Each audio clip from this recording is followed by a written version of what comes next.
tuned into the right place. Welcome to the rain. Golden Chilli. H2.0. Yeah.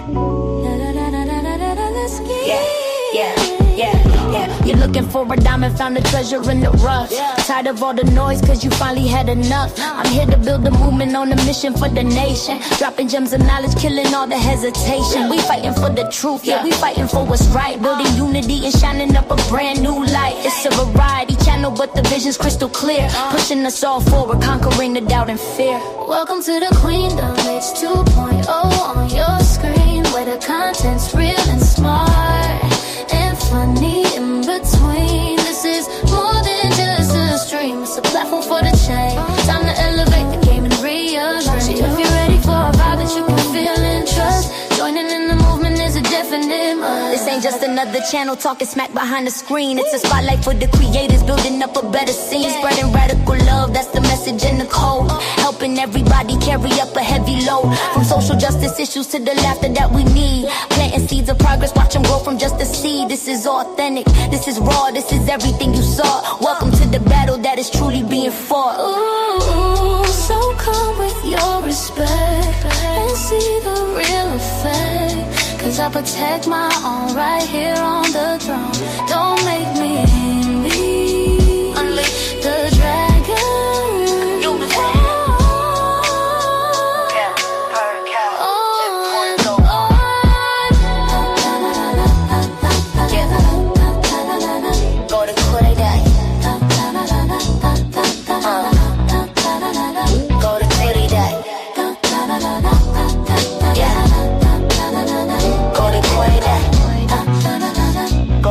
Subscribe, ring that notification bell.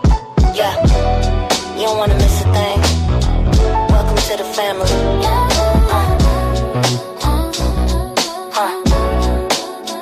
Yeah.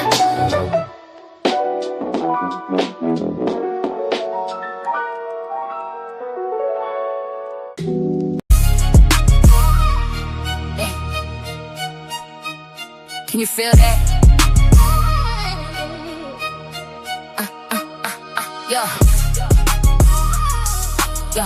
Yeah, you love it, you love it, you love it, yeah. You love the aesthetic, you love the vibe, but you fear the person that's living inside. That's that 1920s cotton club ghost. You want the talent, but you hate the host. You call it curiosity, I call it death. Leaving the struggle and the trauma on the left. That's a disconnect, a bridge built to say it. Trying to own a culture, you don't understand. Turn the bass up, it's that Karen energy. Police in the block, the same entitlement that put the system in a lock. You say you ain't racist, it's a misunderstanding, but your comfort is a weapon and your ego is demanding. Bridge the gap or watch it burn. History is a page that you refuse to turn. Feel that in your chest. Yeah, let's talk Drake, pedomania, medicalized hate, calling us crazy just to seal up the fate. Now it's some policing and calm down, please, while you navigate the world with a man and just ease. You're a tourist here, I'm a resident of the fire. You want the cool, but you're a cultural liar. So let me see your ID for no reason at all. Historical entitlement, watch the empire fall. Intent ain't the impact. Ignorance is a choice. If you wanna bridge the gap, get a truth, a voice. Listen. From Jim Crow laws to the corporate suite, the same Karen spirit, just a different street. We don't need your ally, post on the feed. We need you to check the entitlement and the greed. Deconstruct the house that your ego built. We don't want your apology, we don't want your guilt. Yeah, mama warrior, the golden queen frequency. If it don't rattle your soul, you ain't listening.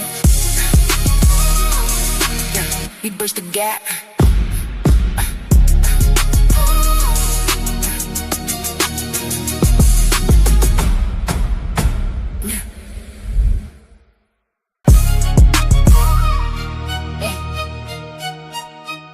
Can you feel that?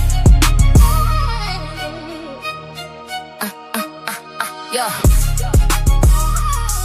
Yeah, yeah. You love it. You love it. You love it. Yo. You love the aesthetic, you love the vibe, but you fear the person that's living inside. That's that 1920s cotton club ghost. You want the talent, but you hate the host. You call it curiosity, I call it death. Leaving the struggle and the trauma on the left. That's a disconnect, a bridge built to say it. Trying to own a culture, you don't understand. Turn the bass up, it's that Karen energy. Police in the block, the same entitlement that put the system in a lock. You say you ain't racist, it's a misunderstanding, but your comfort is a weapon and your ego is demanding. Bridge the gap or watch it burn. History is a page that you refuse to turn. Feel that in your chest. Yeah, let's talk Drake, pedomania, medicalized hate, calling us crazy just to seal up the fate. Now it's some policing and calm down, please, while you navigate the world with a man and just ease. You a tourist here, I'm a resident of the fire. You want the cool, but you're a cultural liar. So let me see your ID for no reason at all. Historical entitlement, watch the empire fall. Intent ain't the impact. Ignorance is a choice. If you wanna bridge the gap, get a truth, a voice. Listen. From Jim Crow laws to the corporate suite, the same Karen spirit, just a different street. We don't need your ally, post on the feed. We need you to check your entitlement and agree. Deconstruct the house that your ego built. We don't want your apology, we don't want your guilt. Yeah, mama warrior, the golden queen frequency. If it don't rattle your soul, you ain't listening. We bridge the gap.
Hey y'all, what's up? It's your girl Golden. I hope y'all can hear me. I am back with another video, y'all. And it's gonna be kind of a short one today. Y'all know all the time. Kind of be a little bit long on my lives, but I'm gonna make it real short for y'all today, y'all. But we're gonna be talking about a few topics that I've seen passing through my timeline. I was like, okay, let me see what's going on with these topics. Let's dive into them and see what's going on, right? So yeah. It is about 4:45 p.m. here, which is typically late for me to come live. And I apologize for anybody, that is in a different time zone. It's probably much later for you there. But yeah, 4:45 p.m. is pretty late for me. It's really warm and nice outside. The sun is shining. It's a beautiful day. I hope you guys are having a beautiful day in whatever respectful time zone you're in. Thank you so much for joining me. We're going to get through this thing quickly, y'all. I ain't going to be here for too long. But child, I done seen some things I was like, ooh, what's going on with that? So on this live here, we're gonna be diving deep into the headlines. The mainstream media is not necessarily touching, but like the messy media is talking about it. And child, we need that sometimes. But from that viral Druski skit that has hit the MAGAs in an uproar, and we also gonna be talking about the bombshell evidence in the Erica Kirk, Charlie Kirk investigation. We also going to address the urgent call for a mass mobilization from Reverend William Barber as Black America faces unprecedented legislative attacks. And we also will be talking and seeing a little bit about TLC's Chilli and the donations that she supposedly has made to MAGA and the ties that are there. And the story that just isn't adding up. That is what the people are saying. So we're going to play our first one, y'all, because I thought this would be hilarious to play. But Druski, who is a comedian, has done, y'all probably have seen already, the Erica Kurt skit. And here are the current updates, right? So comedian Druski recently posted a viral parody titled How Conservative Women in America Act. And in it, he uses high-end prosthetics to play Erica Kirk, who we know is, unfortunately, the widow of late Turning Point USA founder Charlie Kirk. So the skit, and rest in peace to him, respectfully. And so the skit has ignited a massive cancel culture debate. High-profile conservatives figures like Ted Cruz and Meghan McCain have slammed the video as grotesque and racist whiteface, while Druski fans argue it's top-tier satire. So the conflict is critics are claiming that the timing is disrespectful because Charlie Kirk was just only assassinated last year. Supporters argue that as a CEO of a major political organization, Erica Kirk is a public figure that is subject to satire. So y'all will have to let me know where y'all stand on that, okay? We also got to go over to my girls, my two favorite girls. We're going to hear from Jennifer and Pumps over on the I've Had It podcast.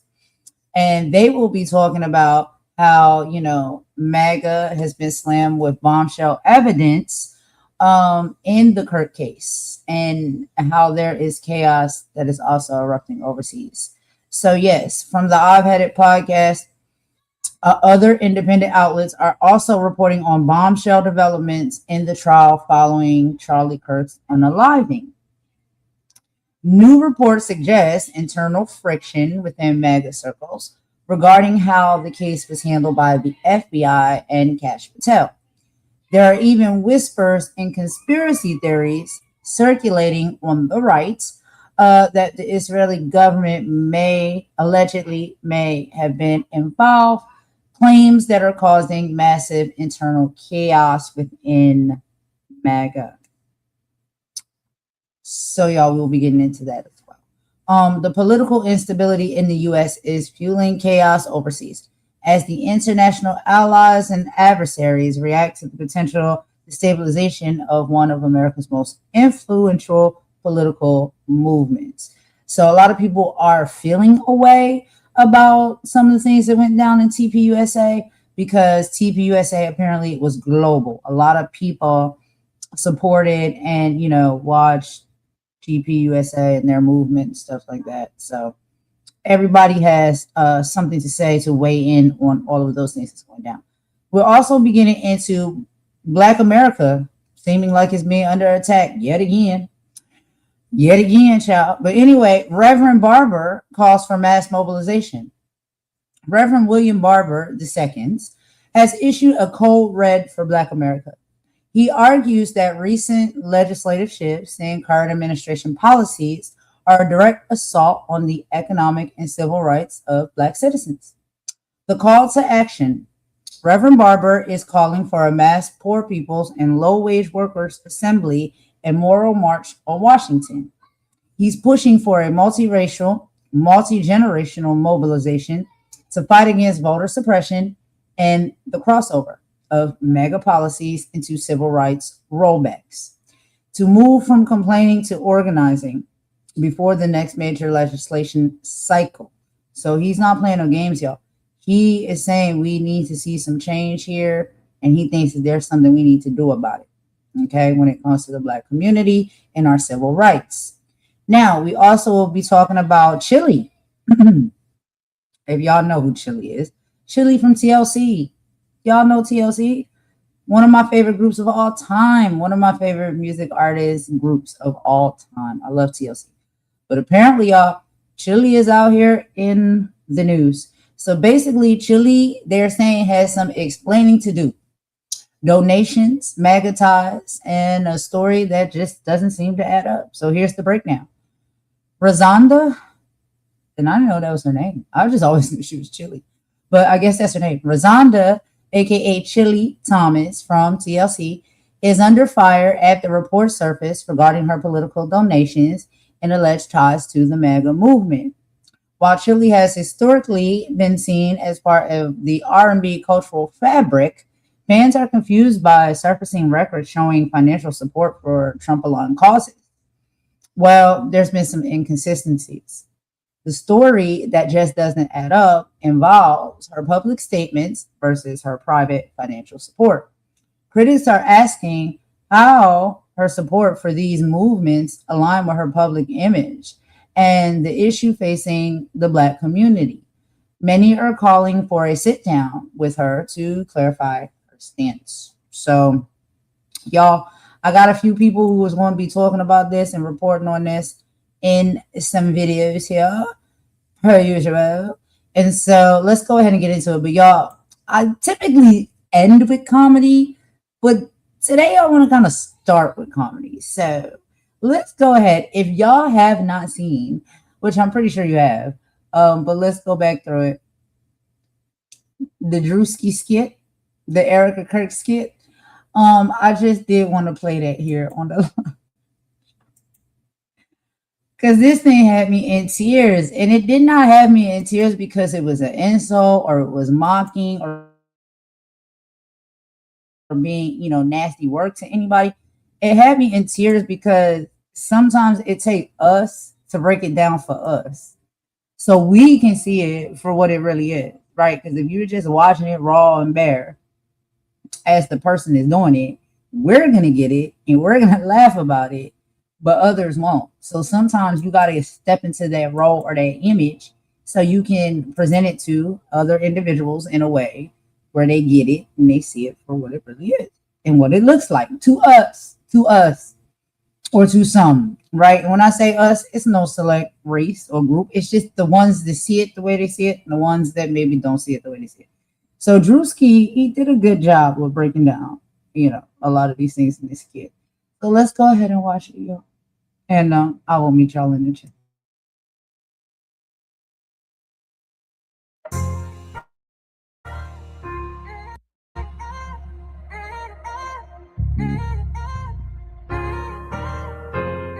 Get on your feet, boy!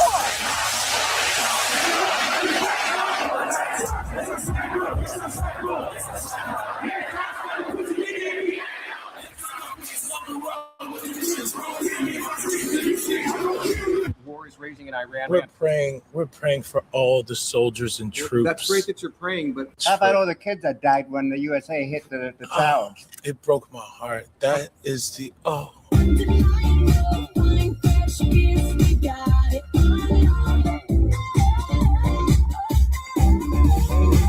In what ways have you grown closer to Jesus? I serve a righteous God. And that is why we say our prayers. We are all his children. But when I say children, I mean like the holy, blessed Trinity, which is why I hold the Bible.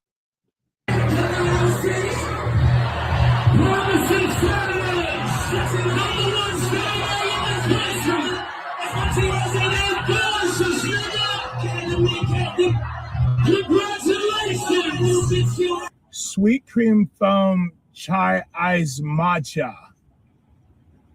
And Bella will have all organic puck cup. organic? Yes, everything organic.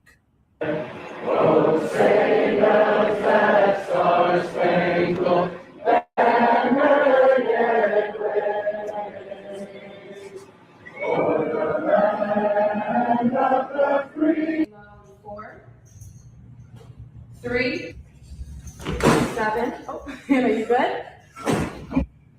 4, 3, 2. just lifted. We're gonna lift.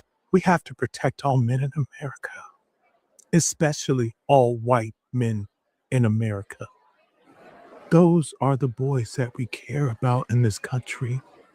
America is built on their backs. Yes, because they are the ones who mattered most.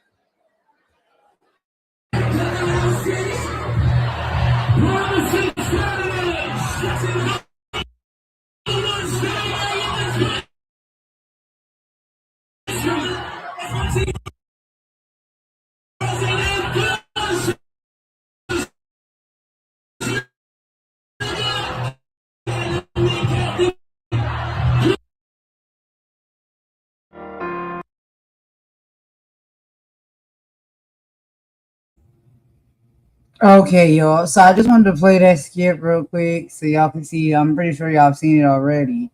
But child, the skit had me weak. I just couldn't. I couldn't. I had no more life left after I seen that skit.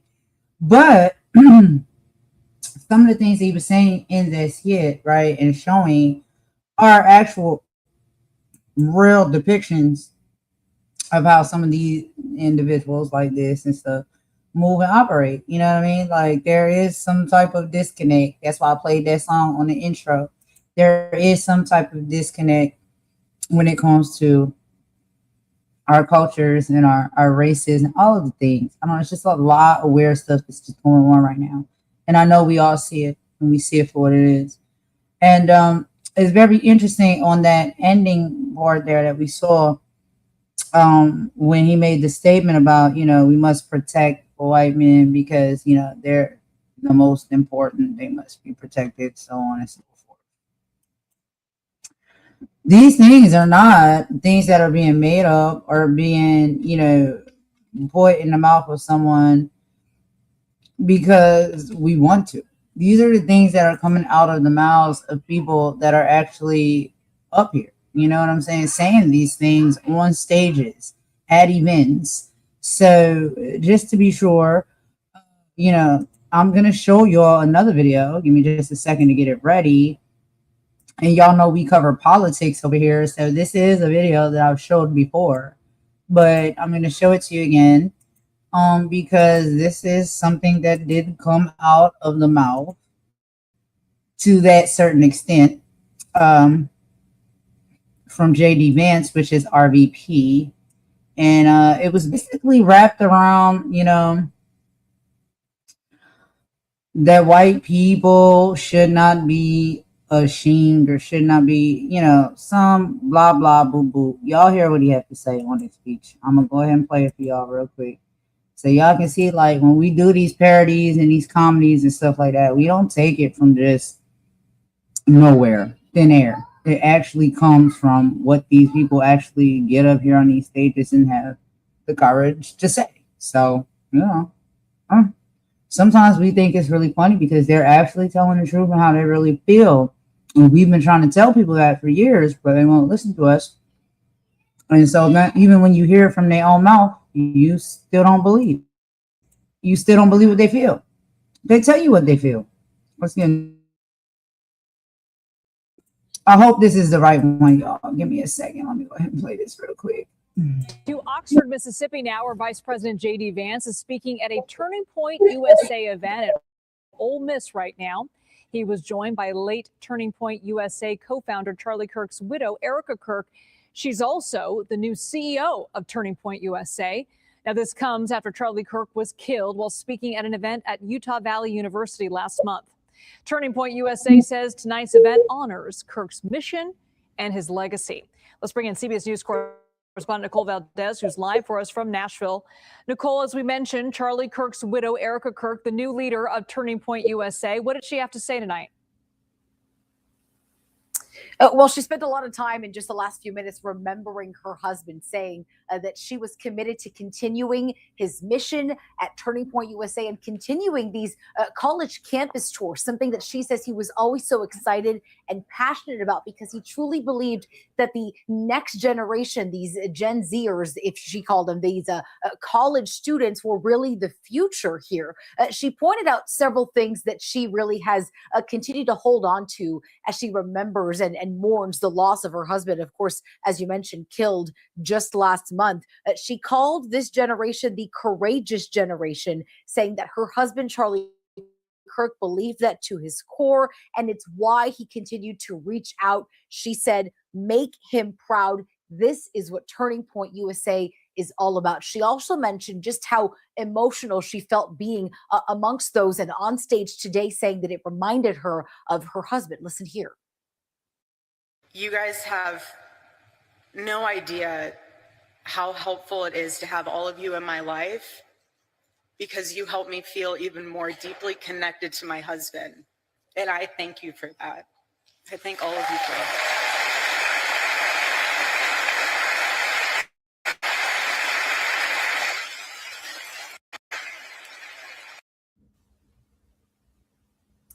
And as you heard, there are a large crowd, several people waiting in line and in the rain to get into tonight's event. This is just one of several stops on the continued Turning Point USA college tour. Some future stops include one at Auburn University just next week. And following that, they plan to head and speak at Berkeley. You mentioned there, again, her continued efforts here. She actually just introduced Vice President J.D. Vance, who is among those speaking at tonight's event. He is just one of several notable speakers that will be really immersing themselves in this Turning Point USA tour. Others include Tucker Carlson, Megyn Kelly, and Glenn Beck. They are said to make appearances at several of those future events. Liz. Nicole Valdez.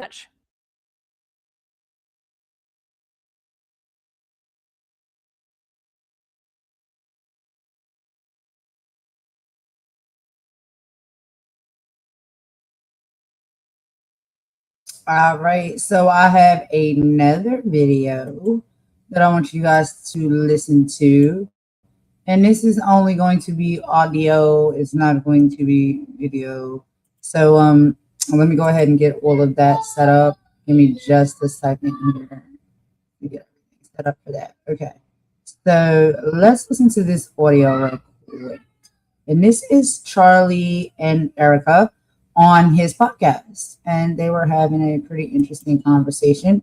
Let's go ahead and listen to that real quick.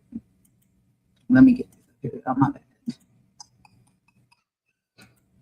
Here we go. And after we're done with this, we'll be also moving on to our next topic, which also does have to do with, we'll get into that in just a bit. But just let's listen to a little bit of this podcast they had together and conversation that they had. So let's get into it.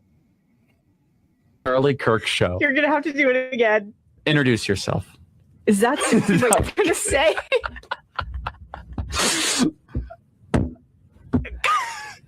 Hey, everybody. Welcome to this episode of the Charlie Kirk Show. You're so handsome. I'm engaged. Would you like to introduce yourself, or should I introduce you? It's mortifying. How would you like me to start?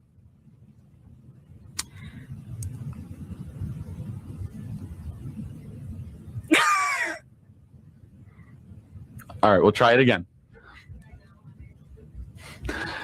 Hey, everybody. Welcome to this episode of the Charlie Kirk Show. Joining me is the most special guest, my fiance. That was a really long pause. We're going to be here for hours, you guys. I'm sorry. Okay. So you started Turning Point in 2012, right? So Trump's first rally in Arizona was when? And it was the summer of 15. Summer of 15. So I went with my mom. I was a Trump fan. To a Trump rally. To a Trump rally. His first one. And Tyler was there. Tyler Boyer. Yes, he was there with his wife, his beautiful wife, and his kids. And he came up to me afterwards and he was like, hey, we have this organization and we're starting in Arizona. Would love for you to be a part of it. And it was one of those things where everything he said sounded super exciting, but I was getting ready to move to New York. And that was a season of life that I really prayed about. And it was something I needed to move on towards. And so I said, thank you for all the information, but I am moving to Manhattan. And I was like, stay in touch. And we didn't really stay in touch all that much. And then I went to Israel. And what year was that? That was 2 years ago? 2018. 2018. That was May of 2018. And that was the embassy opening. So I happened to be there in Israel too. And so I was on a pilgrimage with my mom in Israel. And it was our last day. And we were standing in the ticket line. And I remember just trying to deal with pulling together all of the documents and stuff at the ticket counter. And I turned around and I saw someone who looked super familiar, but I've never talked to them or met them before. And I looked at him and I was like, turned over to my mom and I was like, he looks really familiar. And didn't say anything. And then came back home and got a message from Tyler, from who I had met at the Trump rally, and he was saying, hey, you should come to Turning Point's office. We're having an office opening. We'd like to discuss with you about everything that we're doing with the faith component side of things. And yeah, we met at the office very briefly. And then we went to Bill's Burgers in New York. Best burgers. Oh my gosh. So then, do you want to tell that part? You can tell it. They hear enough of me. It's all they hear is me. Okay, so we get to Bill's Burgers and I'm there thinking it's a business interview. It started that way. Right. So we sit down and you grill me for what, 3 hours? Yeah. Easily on philosophy, politics, culture, religion, culture, economics. What else? Everything else you can imagine. He grilled me. Anything he talks about on his podcast show, he grilled me on pretty much. Just didn't record it.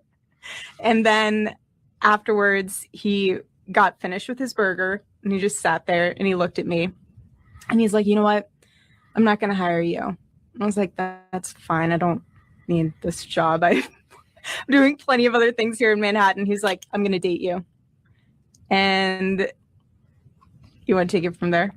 And you said you were kind of confused. Of course I was confused. Now, I was somewhat blunt. Mm-hmm. And how'd that make you feel? Good. You guys, wait, I have a question. What? Is this boring? No. Okay. No, this is not boring. No, it's not boring, right? Okay. Yeah, stop. You're fine. You're fine. Okay. So how did that make you feel? When I was that blunt? And I ask because people are trying to obviously compare this to their own life. Mm-hmm. So how do I put this? I think we live in a day and age where dating is looked at as just this, let's go out for drinks or let's go out for coffee. Let's get to know each other. Let's, take it at the slow. And God knew I needed someone who was so assertive that was going to be like, no, this is what I want. We're going to pursue this dating very seriously and go from there. And so I think I was taken back by the fact that you were assertive and you knew what you wanted, but at the same time, it was something that I didn't even know I needed. And I was like, you know what? He's the guy. And I remember trying to process it on the walk home because I literally had to walk from Bill's Burgers. Was that 52nd? Right near Rockefeller Center. Yeah. Right. All the way back to 30th and Madison, just trying to That's process. Back when New York was home. A city. Oh, and home for me. And I remember calling my mom and she was like, did you get the job? And I was like, no, but I got a boyfriend. And I tell this to young men all the time. I say, you must be very direct because these young men, they rap a tap dance around the issue. And wherein with this, it's purpose driven. So every item has a certain give back component attached to it. So you're wearing the sweatshirt. And the sweatshirt, very nice. Yeah, it's amazing. It's all made in America. That's the one thing I would not compromise on is the fact that some people told you not to. They did. I had mentors in the fashion industry that said, make America. it in Wuhan, right? That's what they said. Yeah. I don't think really anything good comes out of Wuhan. They said go make it in China, but They did. This is made in America. So it's made in LA, and then our other items are made in Manhattan. But everything, that's something I just would not compromise on, was making it in the States. I believe you invest in what you believe in. And to me, that's the American seamstress, the American worker, the American mill and fabric owner. And you could tell just it's much higher than that nonsense we import from like Gildan and all the the textile brands. stuff. Right. And so it's all ethically sourced, right? Sustainably made. It's bamboo. So no, that's not, the t-shirts are bamboo. So each item is purpose driven. So for the sweatshirts, when you purchase a sweatshirt, you're given the option of accepting the second sweatshirt as a gift, and you taking it upon yourself to go gift it to someone in need on the streets during the winter season, someone who's cold that you see needs something, or someone that you feel like you can interact with. And it's up to you to proclaim to them whatever God has placed in your heart, whether that's anything about Jesus, whether that's anything about scripture. But we are a Christian clothing line, and that's something that we are unapologetically very proud of. And so if you decide not to pass out your second sweatshirt, the Proclaim Street team does it for you. And we had several outings in Manhattan over the past few years prior to COVID, and it was so powerful to witness just everyone out there handing out the sweatshirts and being able to talk to people. So yeah. And it's proclaimstreetwear.com. Mm-hmm. Mm-hmm. That's where people can go. Yeah. So and you've had a great launch. The launch has been unbelievable, and that's all glory to God. But I'm like you. We've talked about this all the time. We don't believe in having our faith just be in certain boxes. Like, we really want to be able to live out our faith boldly, and especially when it comes to culture, you can't transform culture without Christ. So everyone should check out proclaimstreetwear.com. You're getting your doctorate from Liberty. I am. Mm-hmm. You already have your Juris Master. I have all the college degrees, so you never have to go to school. You have them all for me. I do. We're a team, and same team. You were Miss Arizona. Mm-hmm. I sometimes leave that off my resume, but yeah. I include it. Thank you. So a lot of young people say, what advice do you have for dating and relationships? Mm-hmm. There's a lot of different ways we can go that way. But what's on your heart with that? Gosh. I think a lot of people get frustrated with the season of waiting, and I think that's something so powerful to be able to be in that season of really, and that. But I also, and I have full respect for other alpha females out there, but there is a time and a place to be an alpha female. And when you're in a relationship, you are not in competition with your other half, and you're not in competition with them from the standpoint of who's in charge. So how do you talk to boss babes out there that are like, I'm never going to be able to find a man? They need to, first of all, humility is huge in that standpoint. But second of all, the whole boss babe culture is so toxic. It's so toxic. And it even talks about in scripture how 2 oxen can carry a heavier load. You cannot do it all by yourself. And for women out there who think they don't need a man, or don't think they need someone to help them pursue further in life, or to have a more complete fulfillment of themselves.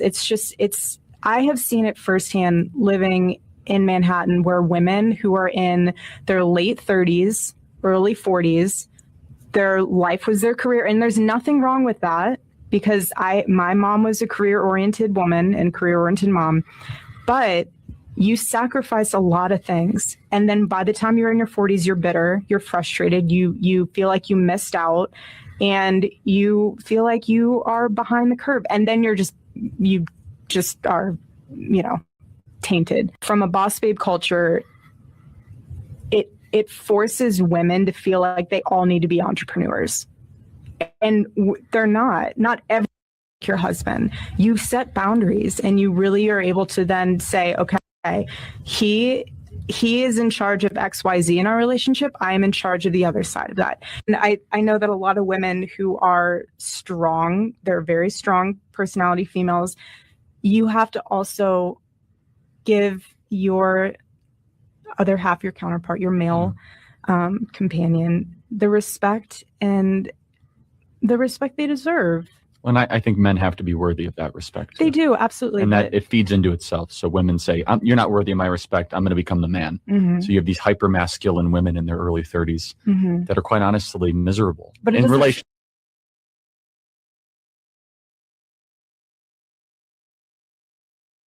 100%. Build-A-Bear. Right. They need to be 6'5". They need to be Perfect XYZ. They need to, jawline. right. Like all these things. And you just, you literally are looking at them like, are you trying to create a Sims player? Like there's no way you're going to be able to see. There's certain things you need to compromise on and be realistic with. And God has prepared for you someone who is amazing and someone who is worthy of your heart and your love. And why would you want to forfeit that? Mm-hmm. Yeah. There's people that are emailing us a lot, and they I know, around the planning a wedding since they were 5. That's not me. Yeah. Yeah. So that question. Question. I mean, and then it's just timeline. It's just kind of timeline, yeah. But figuring it all out. I think for me, it's people saying like, "Let me see the ring." Yeah. It drives me nuts. That's definitely a common question. It's right? so, and I get it, and I respect it because there's a lot of people who are excited about.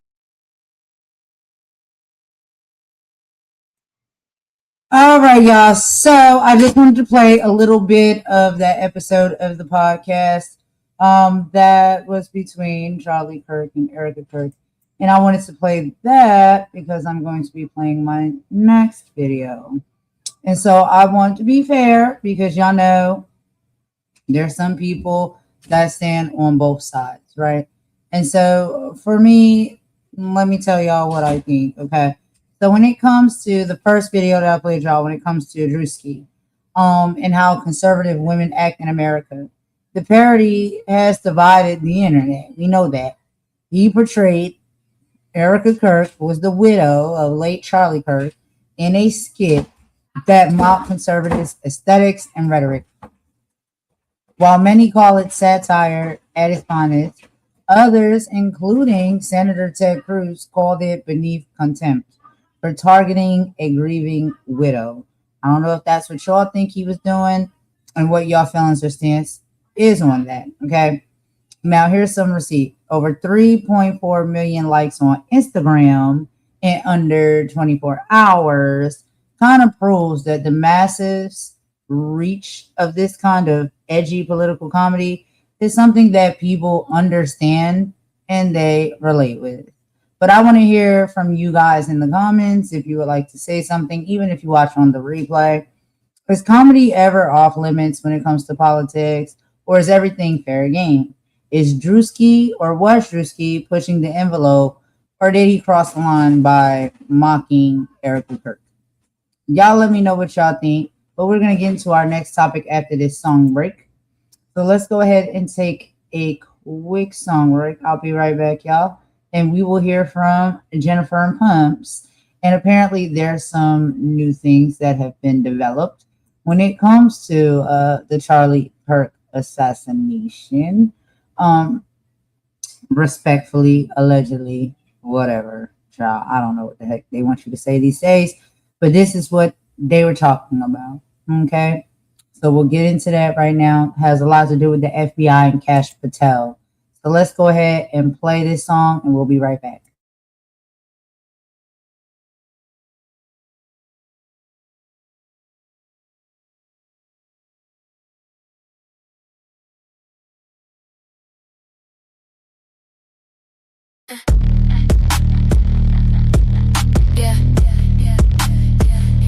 Yeah, we see you high. I see you. Golden Queen, Mama Warrior. Stop typing and start listening. This for the bums in the comments. Let's go. Check the profile, fake name, 0 post. Just a digital phantom, a Karen and a ghost.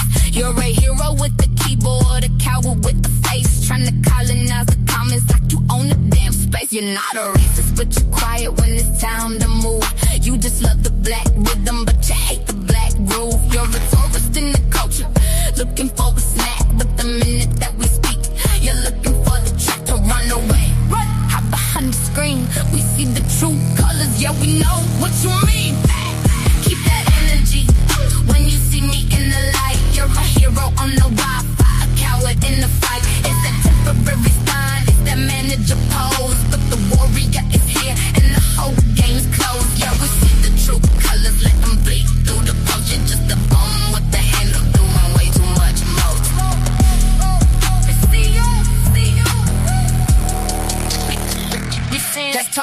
Cytomania, medicalized hate. You still think we're insane just for choosing our fate. You want the braids, want the lips, want the queen on your wall, but you call the cops on us for standing way too tall. You're a YouTube expert on the life you don't live, a parasite taking everything we got to give. Distasteful decisions, yeah, that's your middle name. Trying to dictate the culture, man, you're really just lame. You're a fan of the aesthetic, but a hater of the soul. You're a puppet for the system, I'm the one in control. Sit down. From the 1920 stage to the 2020 twist 6 live, you're still trying to colonize how we survive. Your entitlement is thinking it's so rotten the bone. You're a peasant in the comments, I'm the one on the throne. So keep typing your hate, keep showing your cards. Where's the lions in the street? You're just yapping in the yards. Mama Warren, golden queen, the frequency is safe. And everything you type is a death, it's now a threat to pay up. Gone. Yeah. Unplug the machines. True colors, we see you. The disconnect is over. Now it's just the truth.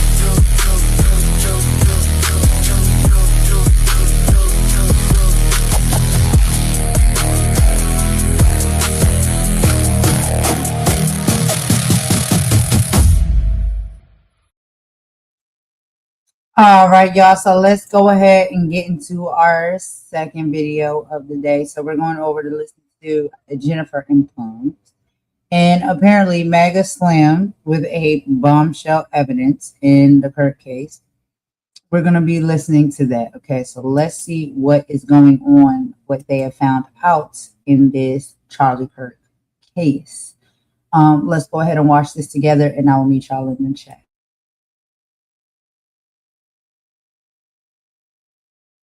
Trump's approval rating is at 33%.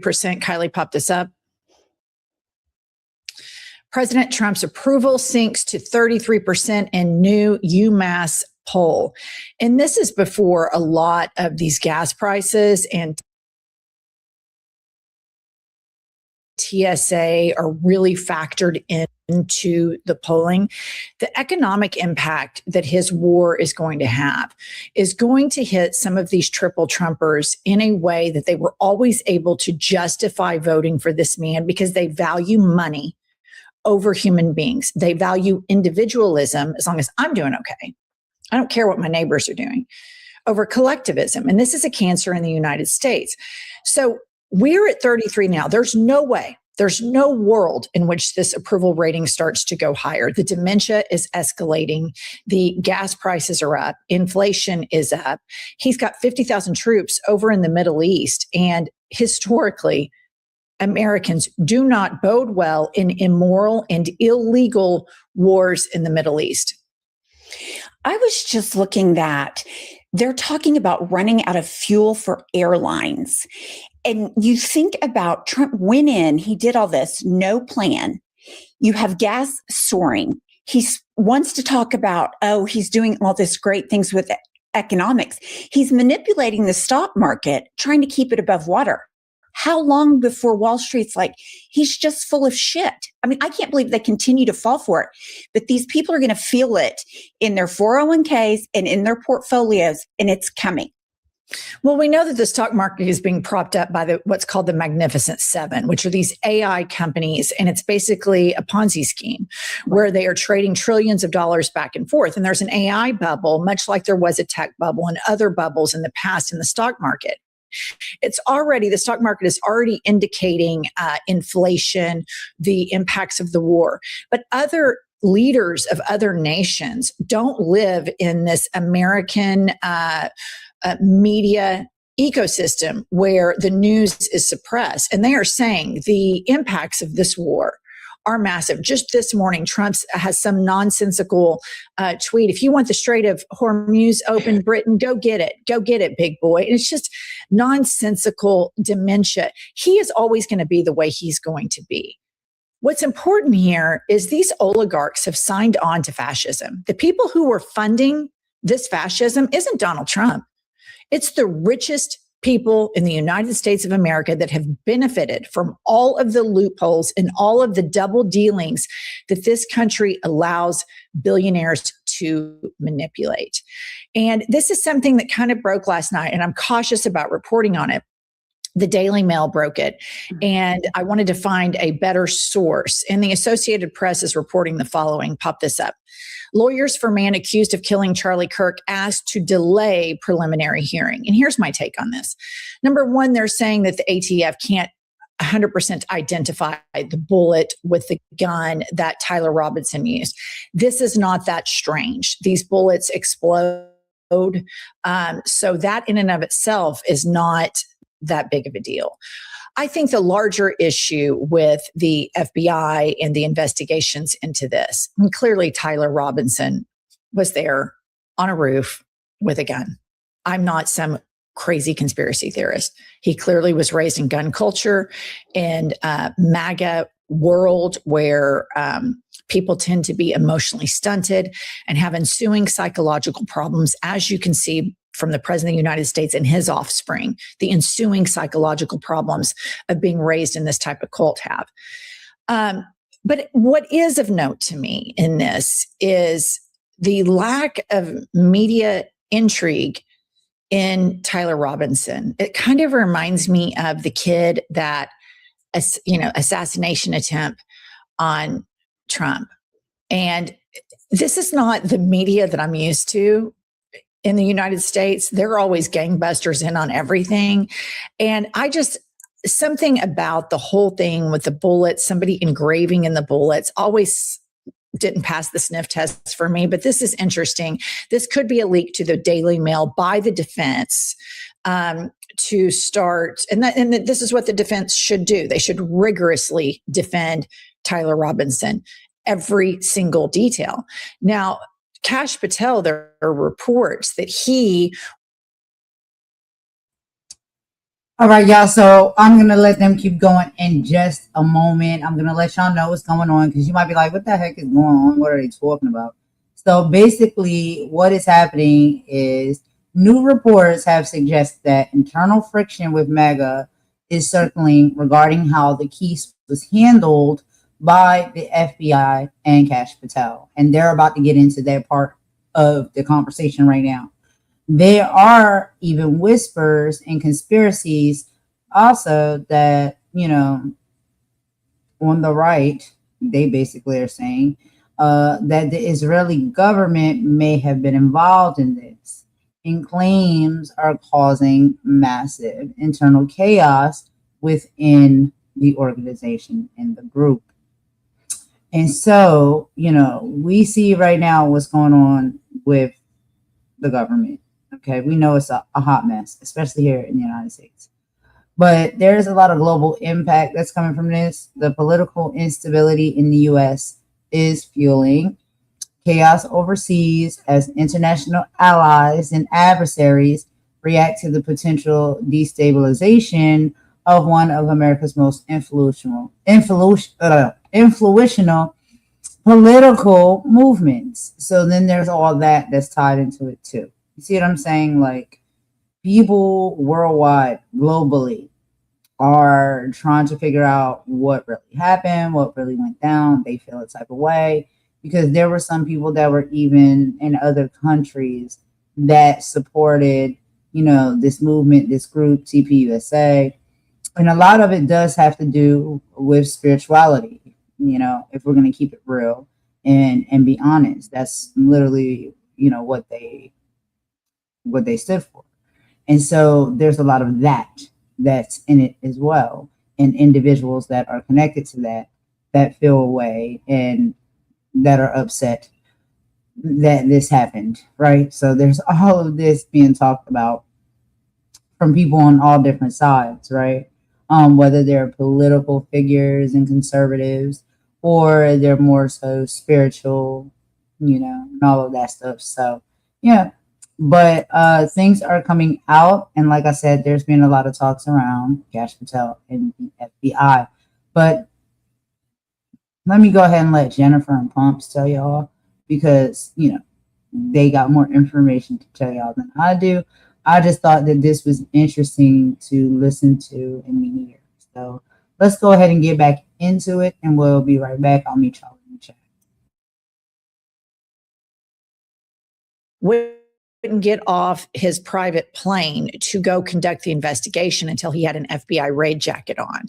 And he's so small in stature that they had to go borrow one from a petite woman to give it to Kash Patel for him to go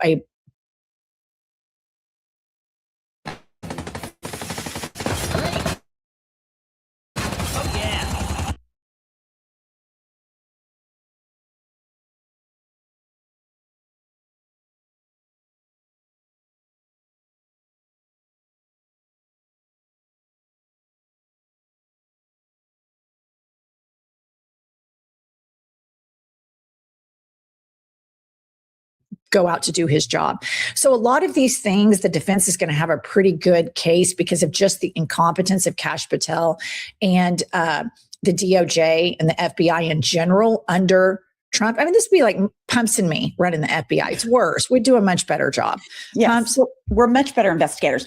The through line between the alleged assassination attempt and Tyler Robinson's arrest is that state officials were completely shut out. There is no information from the independent investigative branches of the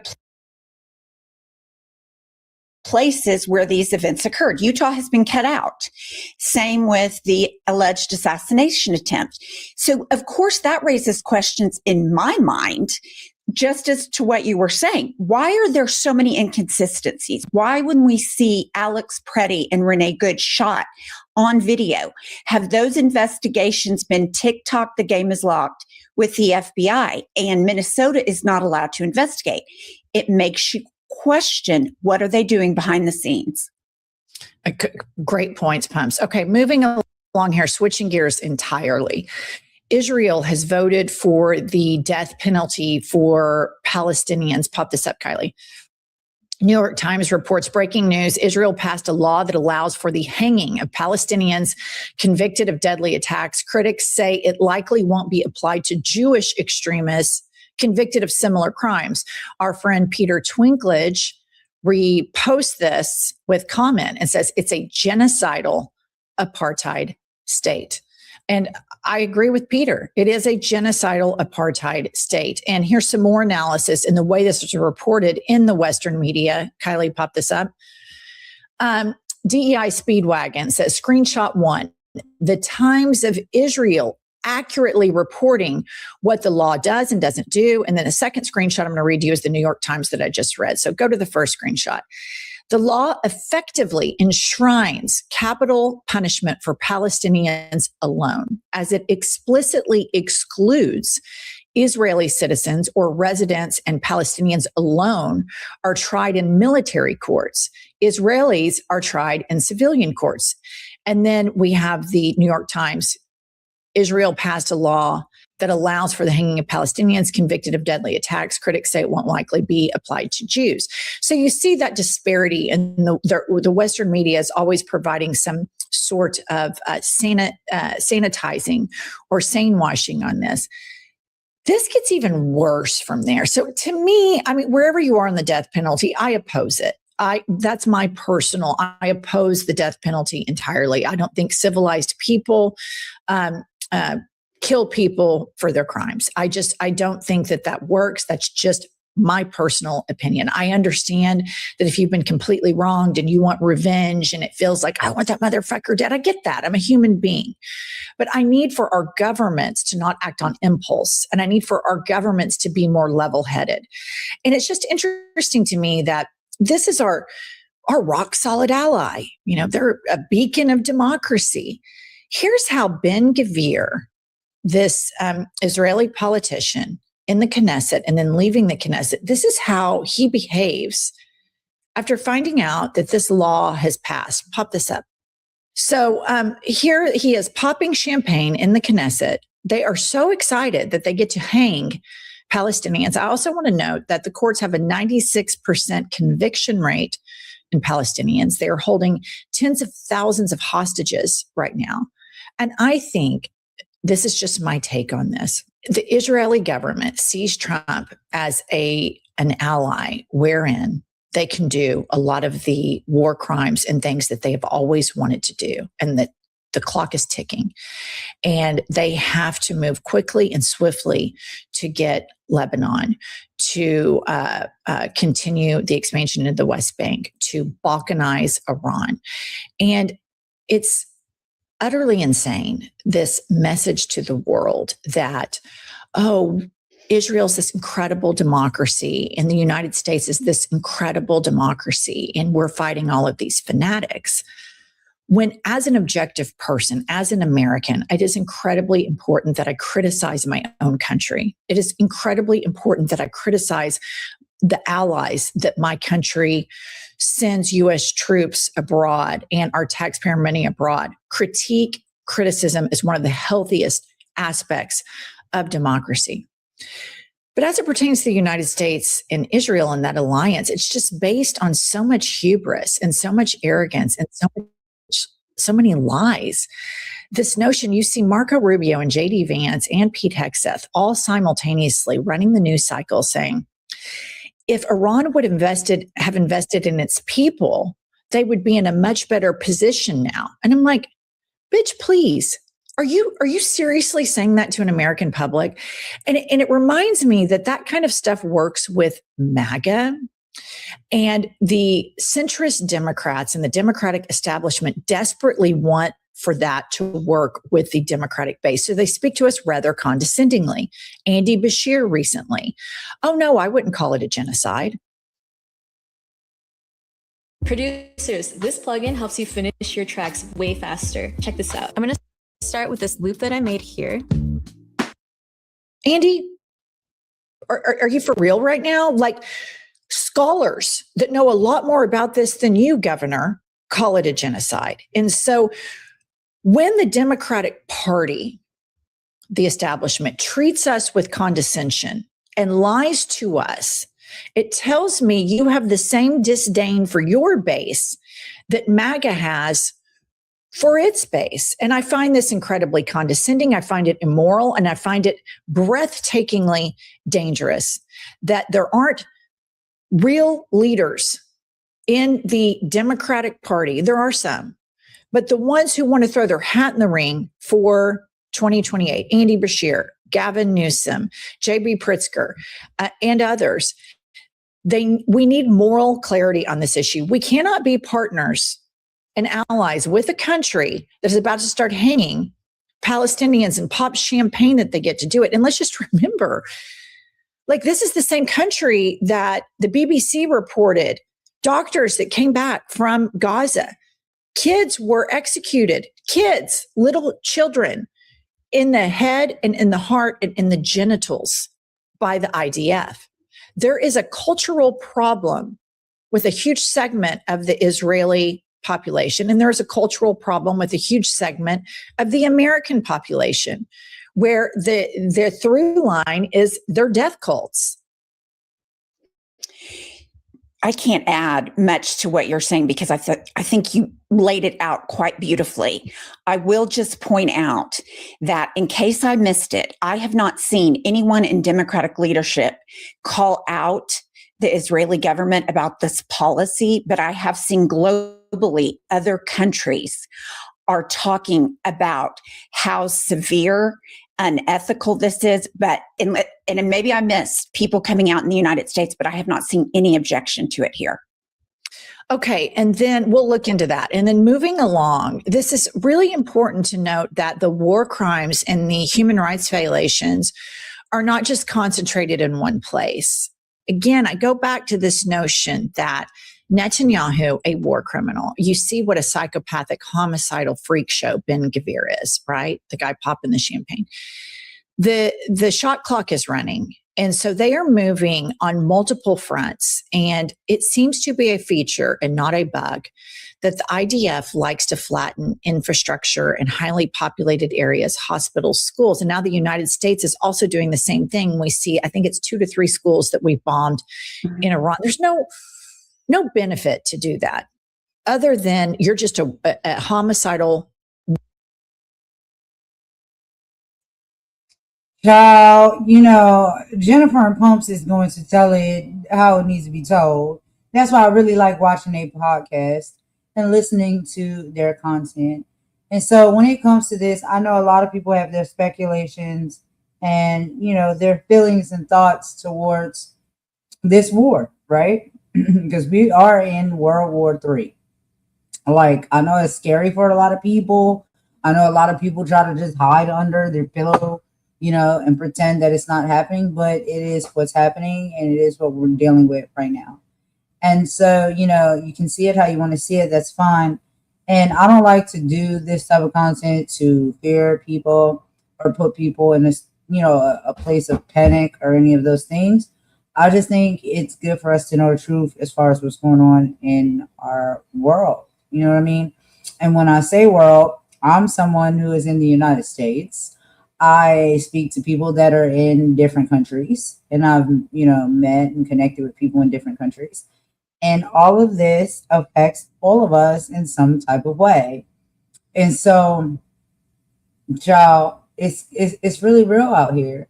And I think like these are the things that we should be fighting against and we should be paying attention to and we should be talking about, opposed to fighting against each other and all of that crap, right? That we see is going on.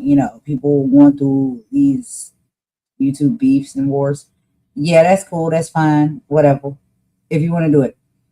But what I'm saying is we are in serious, serious trouble here. Like we're in some deep, deep-ish.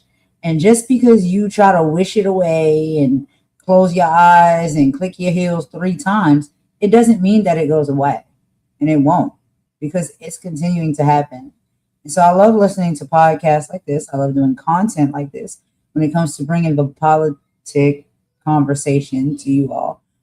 Whether that's news-based, like major mainstream news, or if it's from independent podcasts that are, cover the news and what happens and goes on, with all of this stuff. I like to bring that to y'all, and I like to listen to that with you together on my platform, and then we can have conversations after is what I typically desire to do. But a lot of people don't want to have conversations with me about this type of stuff after I play this type of content. They only want to have conversations with me when I'm fighting and fussing and arguing with someone, right? Or anybody that, in the social media space or platform is got a beef or an issue. If I'm fighting and arguing with them, or if I'm responding and defending myself, people like to listen to that. They don't like to listen to this. And this stuff is important for all of us, no matter where we are at globally. So anyway, with all of that being said, y'all have y'all feelings and thoughts of, what, if you even know or pay attention to what's going on, why we're in this war right now, if you have a heart and you understand as a human being that there are people, families such as your own, such as yourselves, that are being met with nuclear bombs, missiles, drones, weapons of mass destruction, landing in their front yard every day because of this war, right? So when they wake up and they go outside, it could be flames ablazing, and it could be their building that they live in that has been hit, that is now falling apart somewhere on the side or the middle or the top or wherever. These type of destructive type of weapons land. And my whole thing is, how can we be people with any type of heart where we see that there are other individuals that are going through these things in their country, despite whatever the heck differences or things that we don't have in common, or we argue about, or we fall out about? I don't know, right? Because I don't see any of those things. All I see is that there are human beings there. There are children, their elderly grandparents, their mothers and fathers, their people, period. Let's just say people, period. And when these things happen, those people are put in harm's way. Significant harm's way. To where they're losing their lives. They're no longer here with us because of it. The schools are being bombed. Now, if anybody out there has a child, if your child is in school, school age, right? Would you like a call home to you or on your cell phone, because you're probably at work, right? That your child's school has been bombed by some type of nuclear weapon of mass destruction. Like, where would your heart go? How would you feel in that moment? If you even get a notice that your child's school has been bombed and you don't know what the well-being of your child is. You don't know if your child is okay. Are they outside? Did they get them out in time? Are they away from that explosion? Or were they sitting in school at a desk trying to learn during the time that attack happened to said school? If that happened to you and your child, how would you feel? That is my only question when it comes to a lot of this stuff. Because I don't really understand how people can be so removed from what other people are going through and how they cannot put themselves in their shoes. We've gotten to a point as a people that if it's not affecting us, it's not a problem, it's not an issue, it doesn't matter. We just dust it off and we keep it pushing. And if people want to live and move and operate like that, that's your choice. But for me, I can't do it. I can't do it because I see it. I hear it. I look at the reports on the news. I see the videos and I bring them to this channel to show and share with my audience because I just want us to be able to see it like this. Just because it hasn't happened to us, and let's just say very much yet, and I mean that when I say that, yet, doesn't mean that it's not important. And it's not something that we need to talk about, that we need to bring to the forefront and highlight. And we should have some type of level of care in our hearts for other individuals that are experiencing these things and fighting and battling against these type of attacks. So for me, yeah, a lot of time, oh, hey, V-Love, how you doing, V-Love? For me, a lot of the time, that's why I do this type of content. It's not easy to do. Y'all know I'm a crybaby. I don't care about that. That doesn't hurt my feelings, that I have emotions, that I use them because we were born and created to have them. That doesn't make me feel no type of way that people laugh at me because I cry. If I'm crying about something, I'm really feeling probably sad. Probably, what I'm supposed to feel in that moment, in that time. Proper emotions. So it doesn't hurt my feelings if I cry and y'all laugh at me for that. It's okay. I feel some way about what others are going through. I feel some way when I'm fed up and I'm frustrated. Because a lot of this stuff, it's like it gets to a point where you wish, or maybe you wish, it just depends what type of person you are, that you could do something to change it, stop it, make it better, end it, but you don't.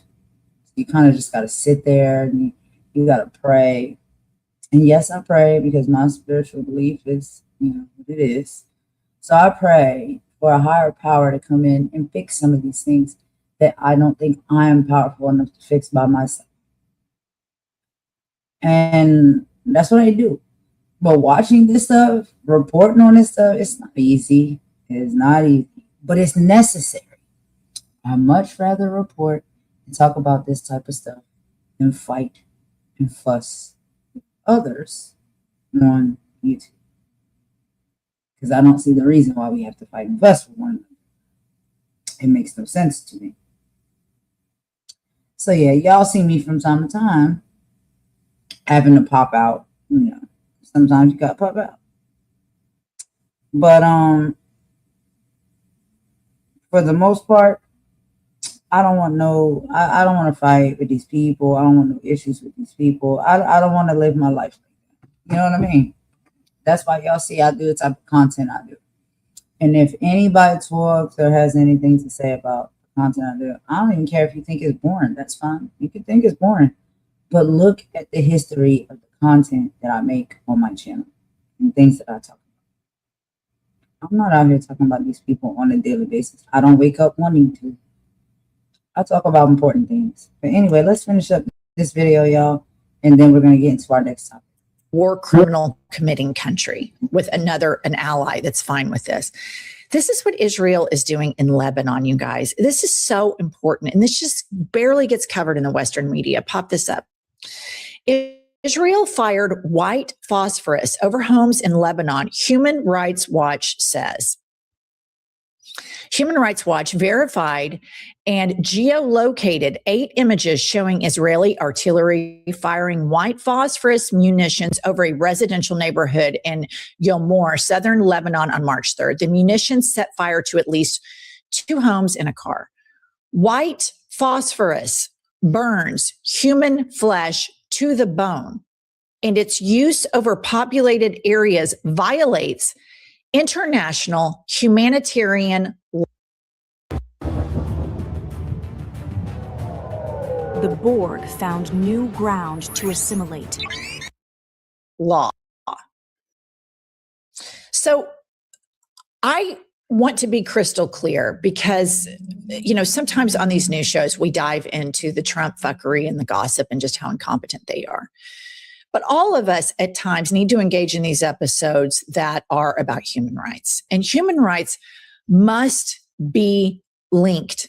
You cannot quantify that these lives in these countries are more important than this. White phosphorus, I didn't know what that was at first. I didn't think it sounded good. But vaporizing people to the bone? What the fuck? I mean, seriously, this is utterly insane. And now this country that knows they have a United States of America that will not hold them to account on anything, that with a continuation from Biden funding the genocide, that Donald Trump will go, yeah, let's go, because he doesn't give a shit about what happens in any of these countries. He defers everything to his son-in-law, Jared Kushner, and Steve Witkoff, who have a twofold interest in this. Number one, they don't care about human life. And number two, they're going to make billions of dollars. And guess who's going to do all of the investing and all of the things to tee up these billions of dollars? Your taxpayer money. Meanwhile, over 1 million people are displaced right now in Lebanon. They are attacking archaeological sites, the white phosphorus situation. I cannot speak out enough at how disappointed I am. I expect all of MAGA to be on board with this. I cannot emphasize how disappointed I am that Democratic leaders that want to run for president, Andy Bashir, who says about trans kids, I will not throw them under the bus because they are God's children too. My question is, are these Lebanese kids, are they God's children? The Palestinian kids that are executed in the head and heart, are they God's children, or do we have a list? And I asked the Democratic Party, if there is a list of what human rights are the most important to you, own it, bathe in it, bask in it, publish it, stand on business. If you are able to run for president and say, this group of people matters to me and they are God's children, but these people aren't, then run on it. But don't condescend your electorate, because we're a lot more intelligent and critically thinking than the average MAGA voter. Humps. I know you loved Andy Bashir, so I'm wondering how this impacts you that he said that.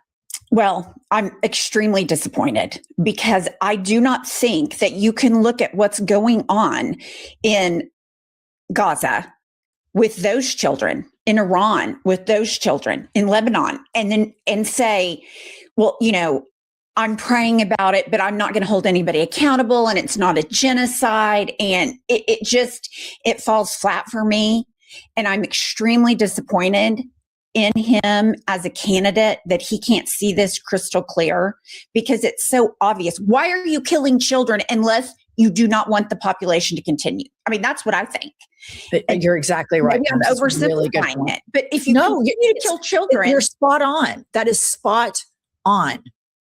So are we going to be able to divest ourselves from all of the, AIPAC donations and alignment with the Israeli government as a United States? And until we do, we will not have clean hands, full stop, in my opinion. Yeah. And I think what we're looking for is, this is a 90-10 issue in the Democratic Party. And what we're looking for is a slate of candidates that has moral clarity on everything. And I just have fundamental problems when people start quantifying human rights. Marjorie Taylor Greene, Tucker Carlson, all of this, we care so much about Palestinians. It falls flat to me because they don't give a fuck about poor Black kids in the United States, immigrant communities in the United States. We know that Tucker Carlson is the biggest homophobe on the planet. Just within the last couple of months, calls people the F slur that are gay, FAGGOT. Marjorie Taylor Greene, a huge transphobe. Mm-hmm. So I'm looking for people that don't leave anybody behind. Where are the people with the vision of universal human rights? All right, that's all we have. We'll be back later. We'll have a more entertaining episode later. Make sure you like and subscribe.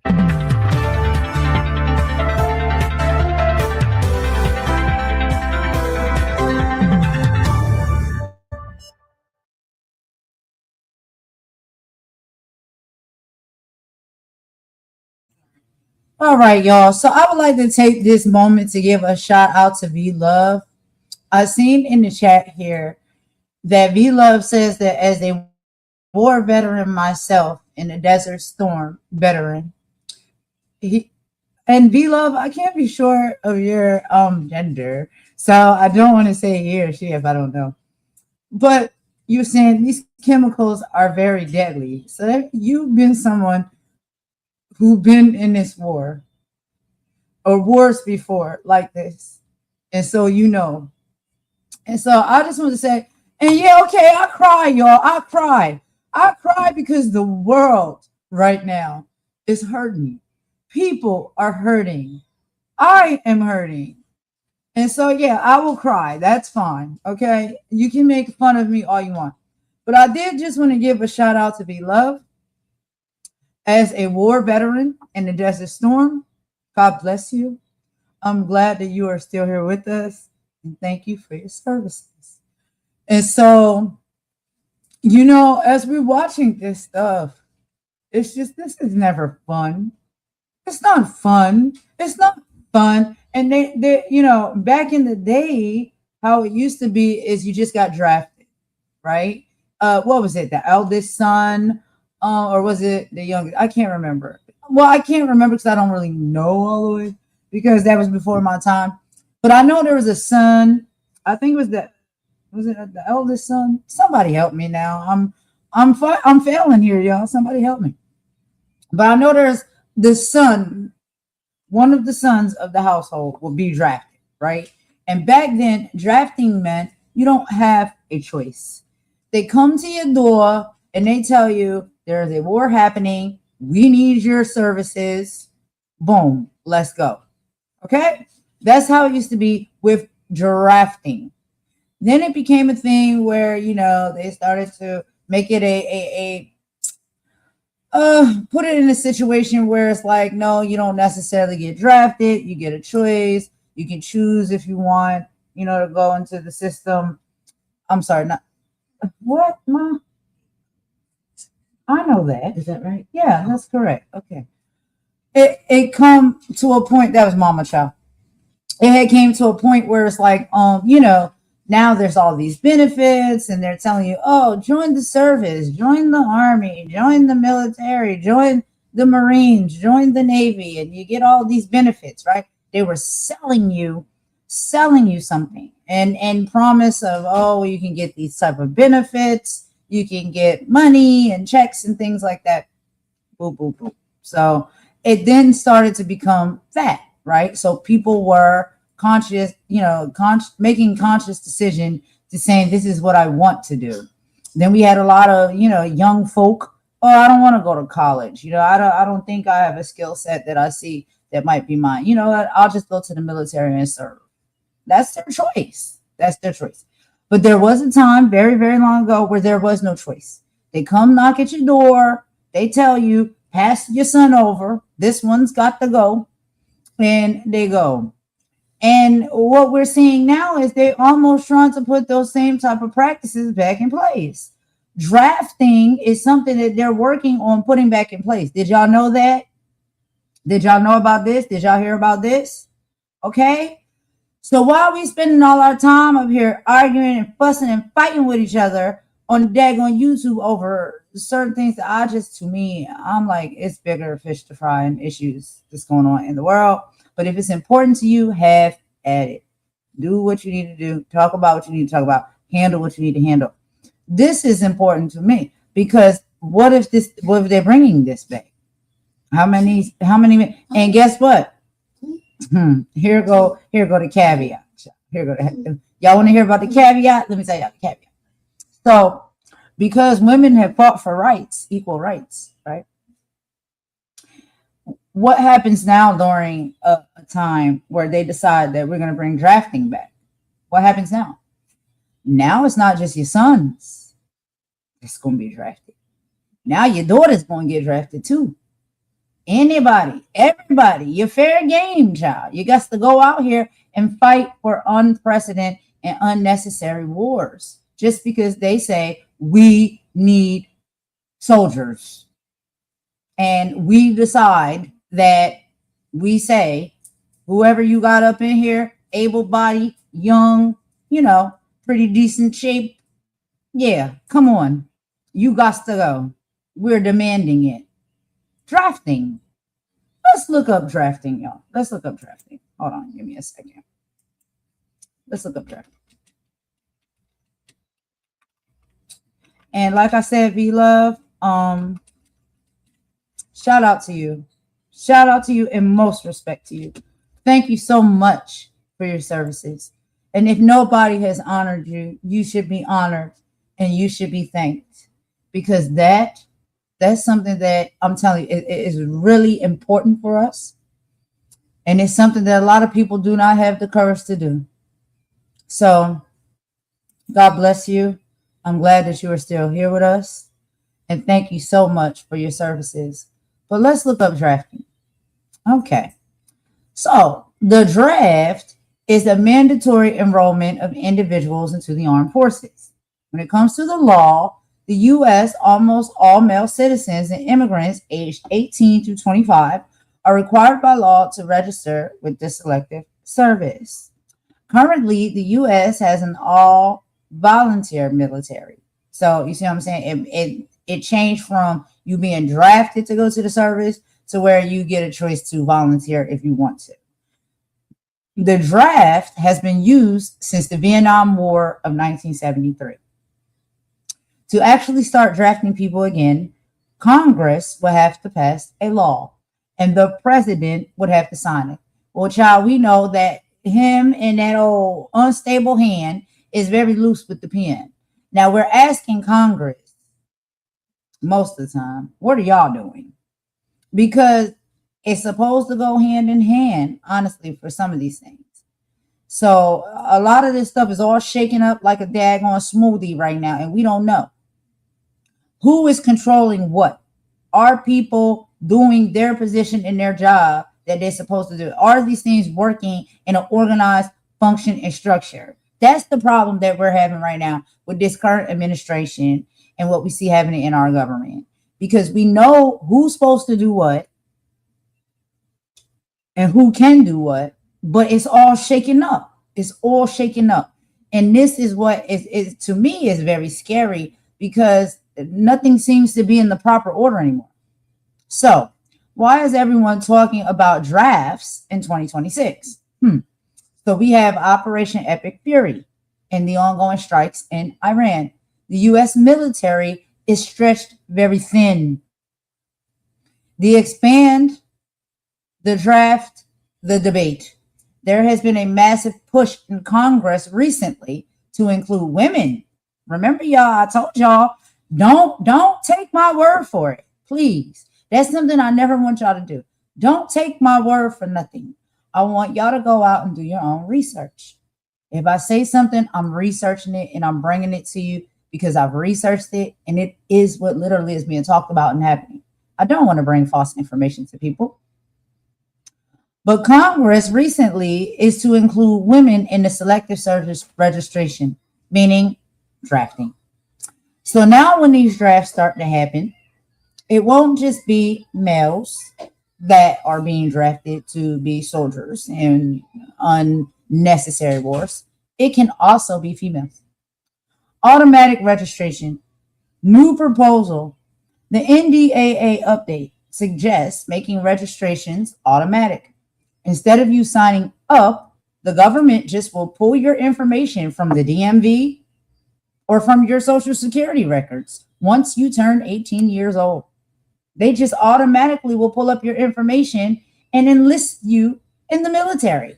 Do you understand what I'm telling y'all? Do y'all get what I'm saying? I know some people get it. I know some people get it. But this is what's happening. Or what could happen. Or is trying to be put in place to happen. Let's just say that. So, people see the chaos overseas and the 170 casualties at that school in Iran, and they worry that if this turns into boots on the ground war, the volunteer military will not be enough. Okay. So now we go back to years and years and years and years ago where we start drafting people. So let's talk a little bit about race and class and how that's connected. The front lines. Historically, when a draft happens, the wealthy and the well-connected often find ways out, like bone spurs or stay in school deferments.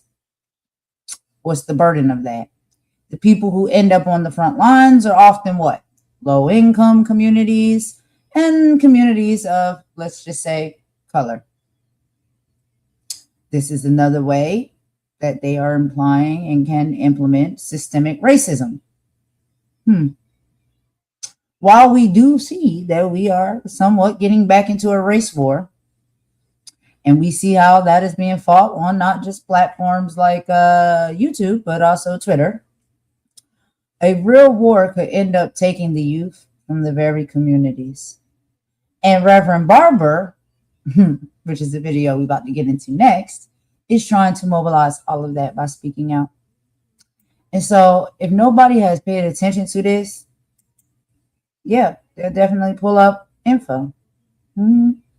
Money, position, dominance. And V-Love, you know because you lived it. So thank you so much for chiming in and weighing in on this conversation. I really appreciate it. Because I may not always get it right, y'all. I try to bring it to y'all with all the facts and get it proper to deliver. But I do always recommend that people do their own research as well. But I do like to talk about these things with the group. Because this is what we're dealing with, y'all. This is what's going on. And this stuff is serious. It's more serious than a YouTube beef or battle or fight amongst content creators. We're talking about our lives. We're talking about our babies, our children. See what I'm saying? Like, there's so many more things that we could be paying attention to and taking seriously right now that sometimes I think we get distracted away from. But let's take a quick song break. I don't know about y'all, but I'm tired. I'm very tired. And, they really are trying to march us into a battle that is not our fight. It's not our fight. So let me take this quick song break, y'all. When I come back, we're going to hear a bit from, like I said, Reverend Barber. And he's going to be talking about a call for mass mobilization. Because him, such as others like me and V-Love and maybe anybody else that's listening, we see where this can lead to. And we don't need to allow it to go there. We got to fight back against that, at least. But anyway, let's take the song break, y'all. We'll be right back. Let me catch my breath and get some water.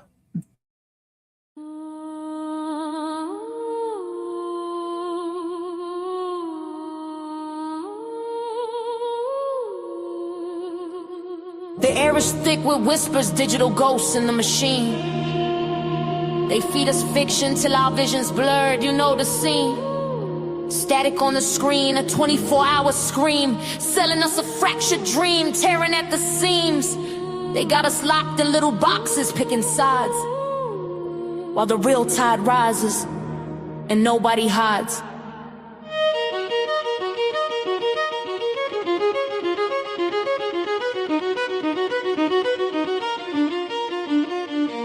Yo, podiums are burning, bridges turn to ash and dust. They trading rhetoric like bullets, banking on our lack of trust. Got us debating pronouns while the planet starts to rust. Got us obsessed with power, drowning in our own disgust. Politicians playing chess with pawns that look like you and me, selling off the future for a bump in their damn GDP.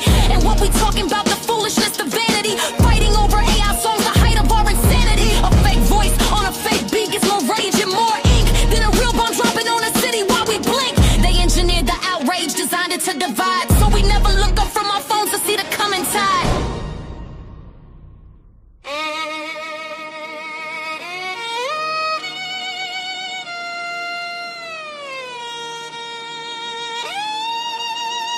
Oh, can you hear the war drums pounding out a rhythm low?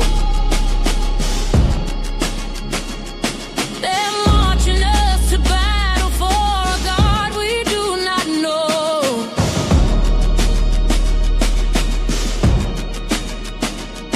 They want us choosing colors, but our blood all runs the same.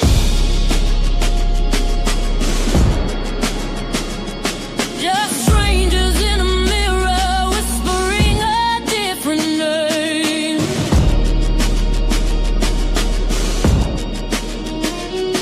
I'm praying for the day the sun won't care what shade we are.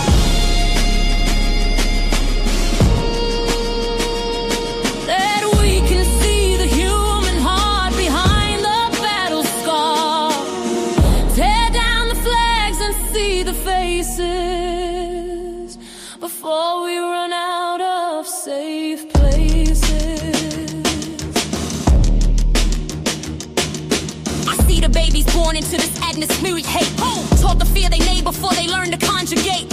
Lines drawn in the sand by hands that never touch the soil, while the working class backbone is bent in endless toil. From Ferguson to Palestine, from Kiev to the Sudan. Listen, it's the same damn story, part of the same damn plan.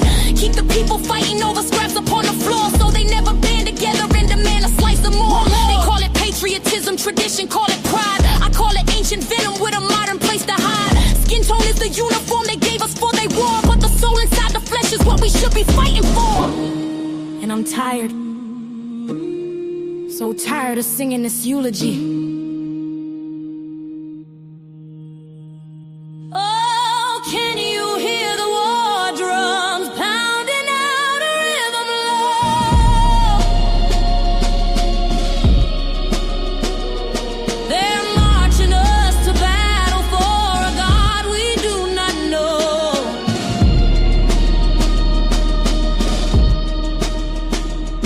They want us choosing colors, but our blood all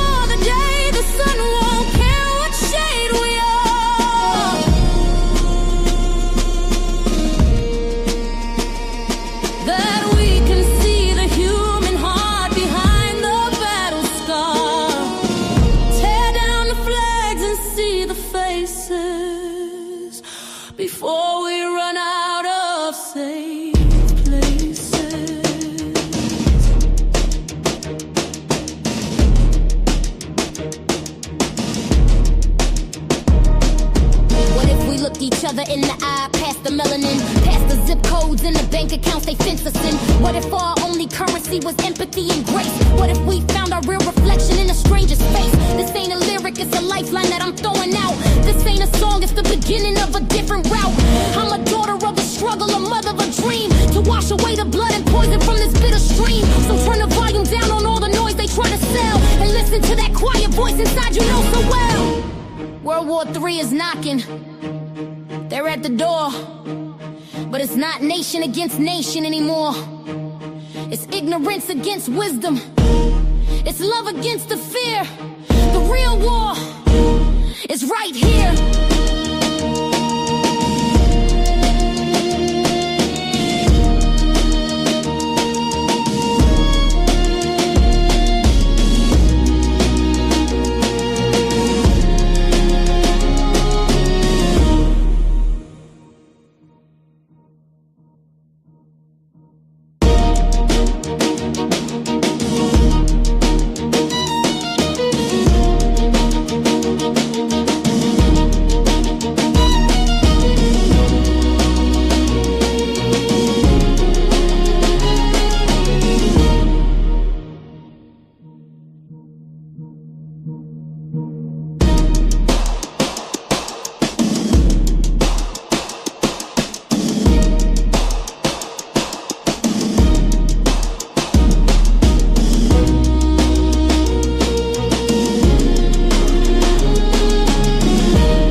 Hey y'all, thank you so much for rocking with me through that song break. I know that song is a little bit long, but it is a meaningful song that I created, and I did put the lyrics in there to say a lot of things that we're talking about today when it comes to ceasefire, right? And people being sent to war and fighting against battles that they don't know.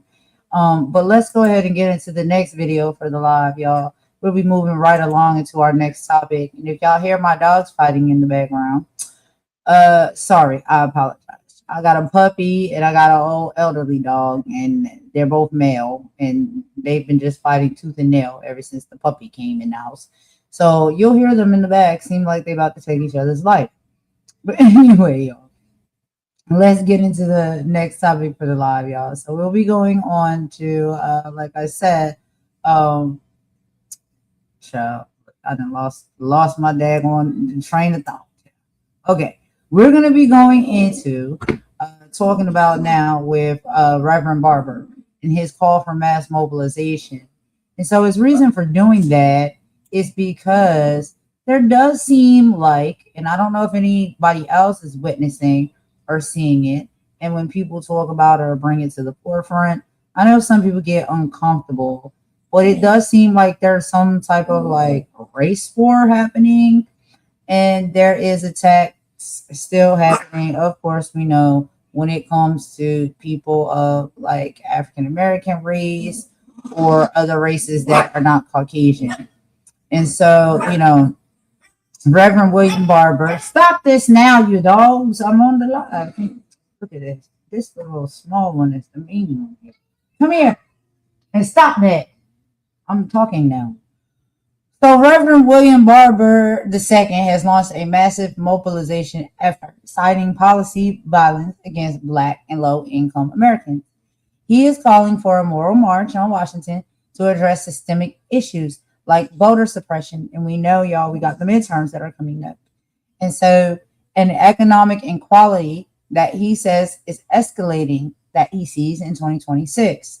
Statistics shows that wealth and climate-related crisis still disproportionately, I hope I said that right, disproportionately fall along racial lines, with Black households often facing a wider wealth gap during these economic shifts, which it always has been that way, right? You know, but hey, you know. So Reverend Barber is calling for a mass mobilization. Do you feel that energy in your community or your neighborhood where you live? And are you ready to move from talking just on social media to actually marching in the streets? I know some people are not able to do that, and that's understandable, taking to the streets and marching for these causes and these things. But especially why I do my, YouTube and my channel and talk about things I talk about, it's because I'm not able to take to the streets right now. I gotta look after my young son. I gotta look after my mother, and I can't be out here protesting necessarily in the streets. But one thing that I can do is I can bring the awareness and the information as to what is going on, and also allow y'all to see where I stand when it comes to all of it. And I hope through doing this type of content, y'all can be able to pick up on that and see where I stand when it comes to these things. And I know it gets very difficult because, like I said, there is something in the mix, some type of energy that is trying to cause a divide between the people. And when I say the people, I'm talking about us as different races of people. And I don't like it. I don't like it. It doesn't feel good. And I don't want to participate in it. But I do see a lot of this happening, and I don't know where else coming from. But let's go ahead and listen to a little bit of this video. And I will meet y'all in the chat. We'll talk about a little bit more of it after we hear this. I'll be right back.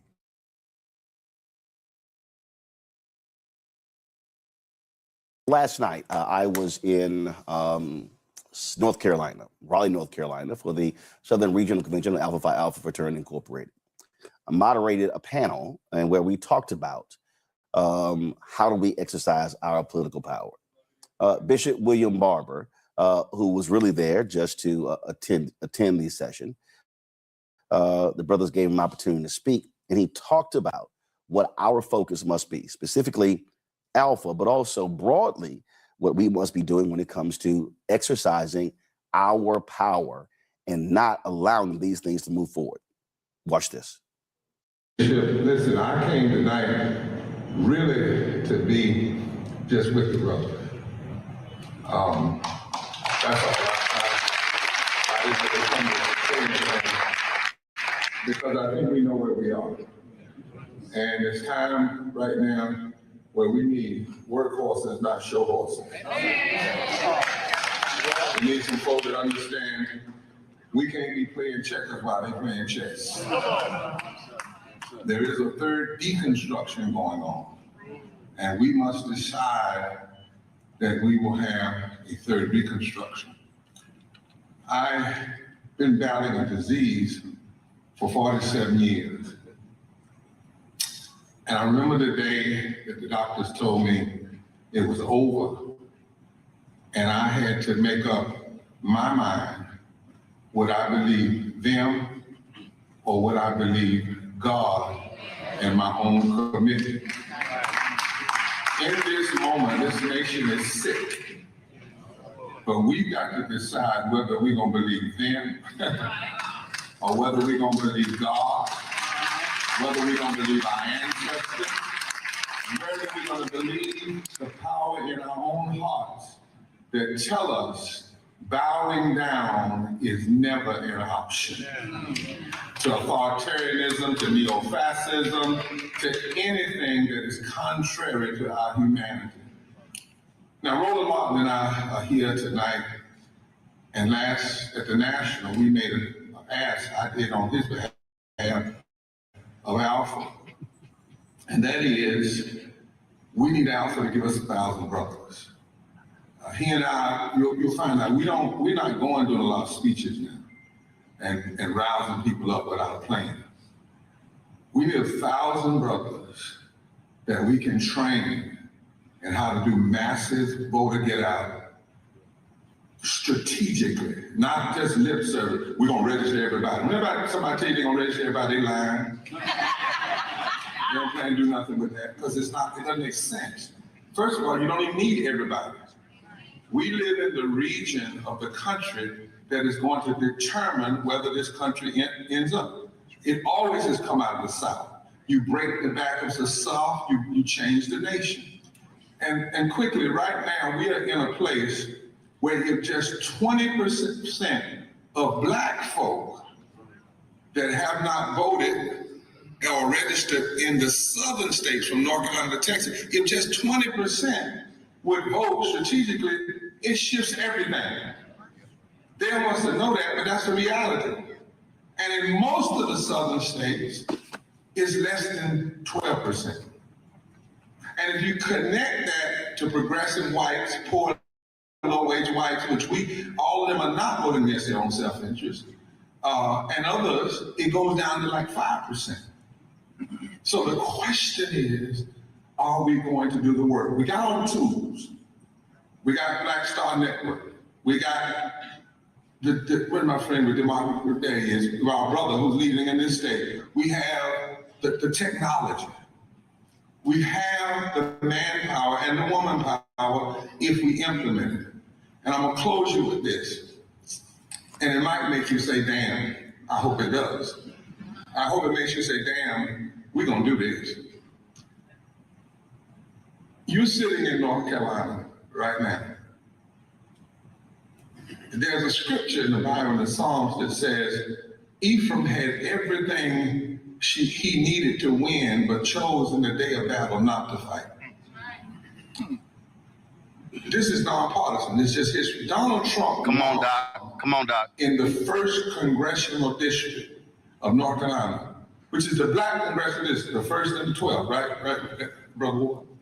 Donald Trump won in that district. Now, he won by 11,000 votes, but 85,000 people didn't vote. He won the state of North Carolina by 180,000 votes, 1,850 votes per county, but over 500,000 black folk didn't vote.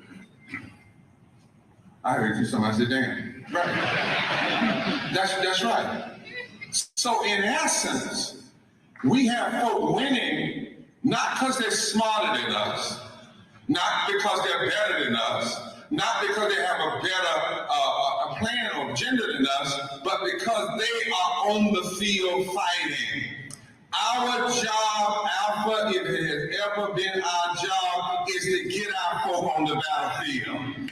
We have everything we need.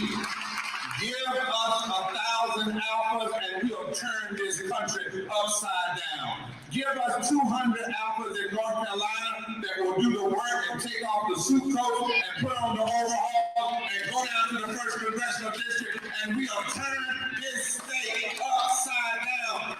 We'll turn it right side up. Give us some brothers that don't just wear the black and gold, but understand that alpha by alpha must sometimes mean APA. Always press the agenda. No matter what they're doing, always press the agenda. When they're fighting our voting rights, always press the agenda. When they're trying to take our health care, always press the agenda. When they're going against fighting wars that we don't need to fight, always press the agenda. And what's the agenda? Justice. What's the agenda?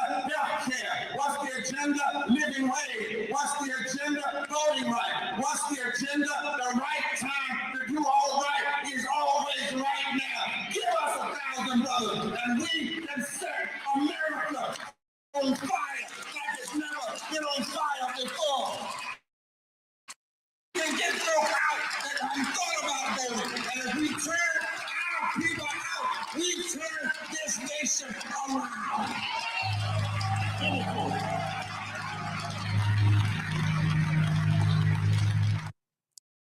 Give me 5 seconds of your time. The most important FEC deadline of my campaign so far is in just a few hours. And after that deadline, we're required to report our fundraising. So now is our chance to show how strong our movement is. Can you please rush a donation today?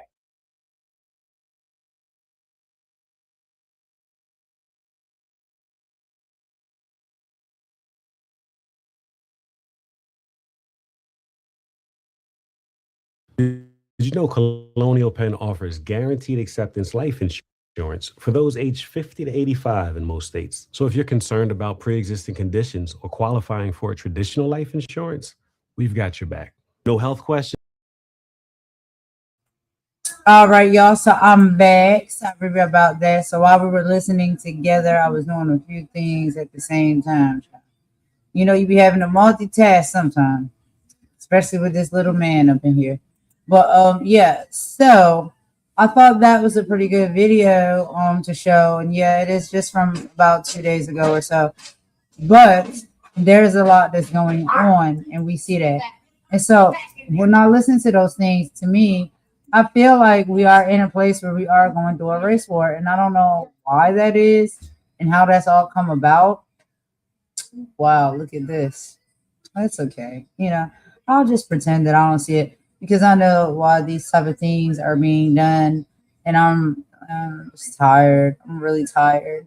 I'm trying to do my content, and so please, please.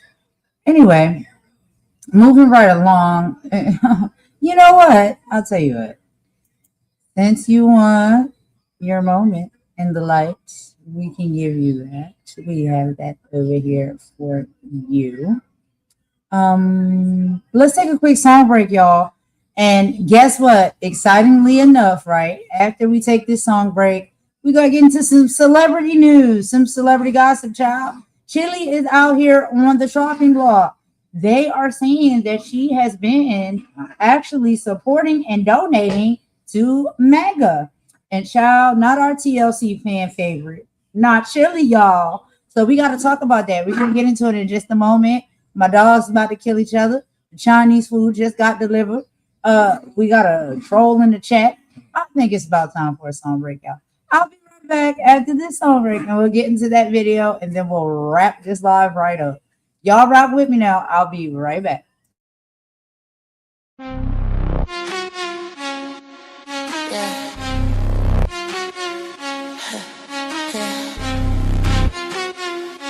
They watching, they scrolling, but they ain't living now. They bitter and obsessed. We see it, we impressed. You watching every move while we out here blessed. You bitter and obsessed. That envy in your chest. We winning, no stress. Two types, no contest.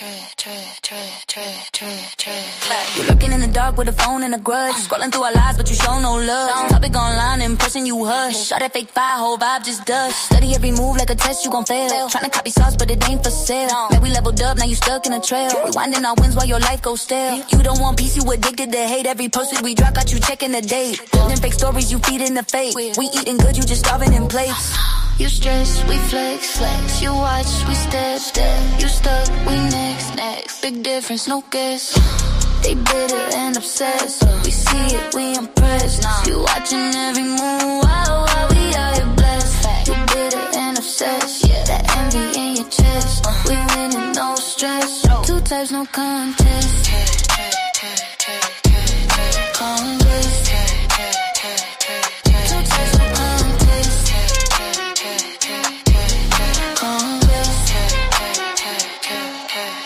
Screenshot, zoom in, slow it down. Hold for behavior, but you wear a frown. Say you don't care, but you lurking around. Jealous, Olympics, you holding the crown. Fit the whole story in your head about us. Turn out shining your therapy. Projecting pain and security. Loud, we move quiet, still stand out in the crowd. You bitter, don't twist it, we said it. That poison your soul, you fed it. We clear, no edit. You loop the same life, don't get it. Let them watch, let them talk. We evolve, don't stop. Energy rise, straight to the top. You can't fake elevation. Obsessed. Bitter. We winning. They triggered. Ha. They bitter and obsessed. We see it, we impressed. You watching every move while we out here blessed. You bitter and obsessed. The envy in your chest. We winning, no stress. No two types, no contest. Hey. Two types, no contest.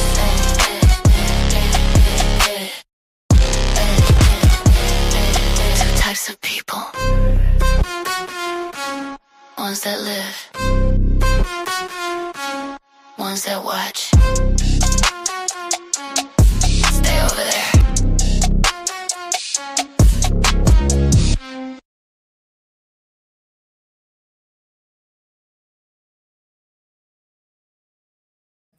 Well, y'all. Okay, so y'all, I just had to go ahead and play that song because I figured that would be message enough, and I don't have to say too much. But anyway, we're gonna go ahead and get into our last video of the live, and let's go ahead and talk about it. So, if y'all have not seen, but I'm pretty sure you have seen already, that Chilli. Chilli is under fire. Chilli from TLC is under fire right now. Because apparently she has some ties to MAGA and she has been investing money into the MAGA organization and movement. And so people have a lot to say about that. A lot of people feel a certain type of way. For me, typically, it's just like, yo, people gonna do it, they're gonna do it, they money. But my whole thing is like, what are you supporting this group for? I don't know. After all the things we've seen that they've done, and how they have affected the community, I think it's distasteful. But however, I do understand that a lot of people have were investing. I guess because they weren't in the know, they couldn't foresee what was going to happen and what was going to come. And for whatever their reasons were, we can't be sure. They invested, they supported, and they were rocking with that side. And there is a lot of remorse from some people, who have decided to do that as they see things playing out now. And so, do I think we should give those people grace? I do. I think sometimes those people do deserve some level of grace if they really just didn't know. But if they, just deciding to be blind and selfish and greedy and just, you don't care about nothing or anything but yourself and your bank account or whatever, which is what a lot of MAGA was pushing anyway, and hate, then it kind of makes people side eye you. And I understand why you get side eye for that. But let's go ahead and just listen to the report together, y'all, and I'll meet y'all in the chat.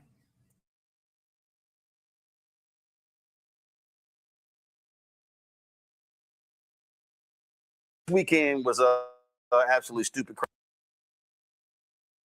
crazy, outlandish. First and foremost, we find a story gets posted saying that Chilli from TLC is MAGA. All right. Midas Touch comes out and says that she gave to Donald Trump and Republicans. She follows a number of different MAGA folks as well.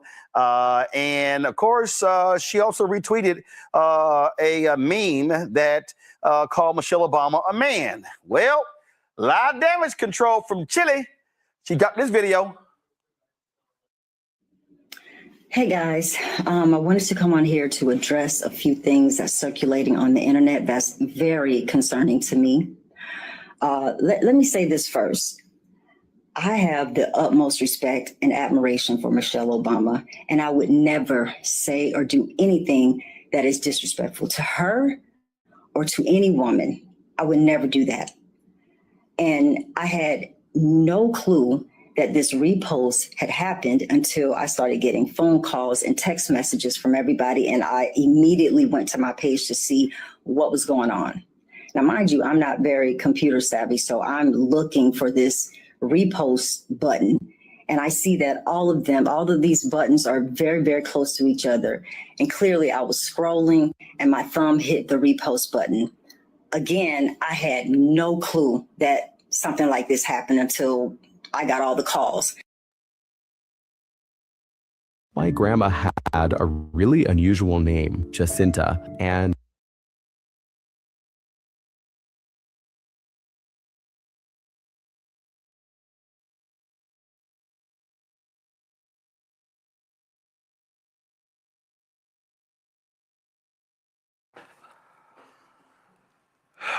Okay. Now, she also said that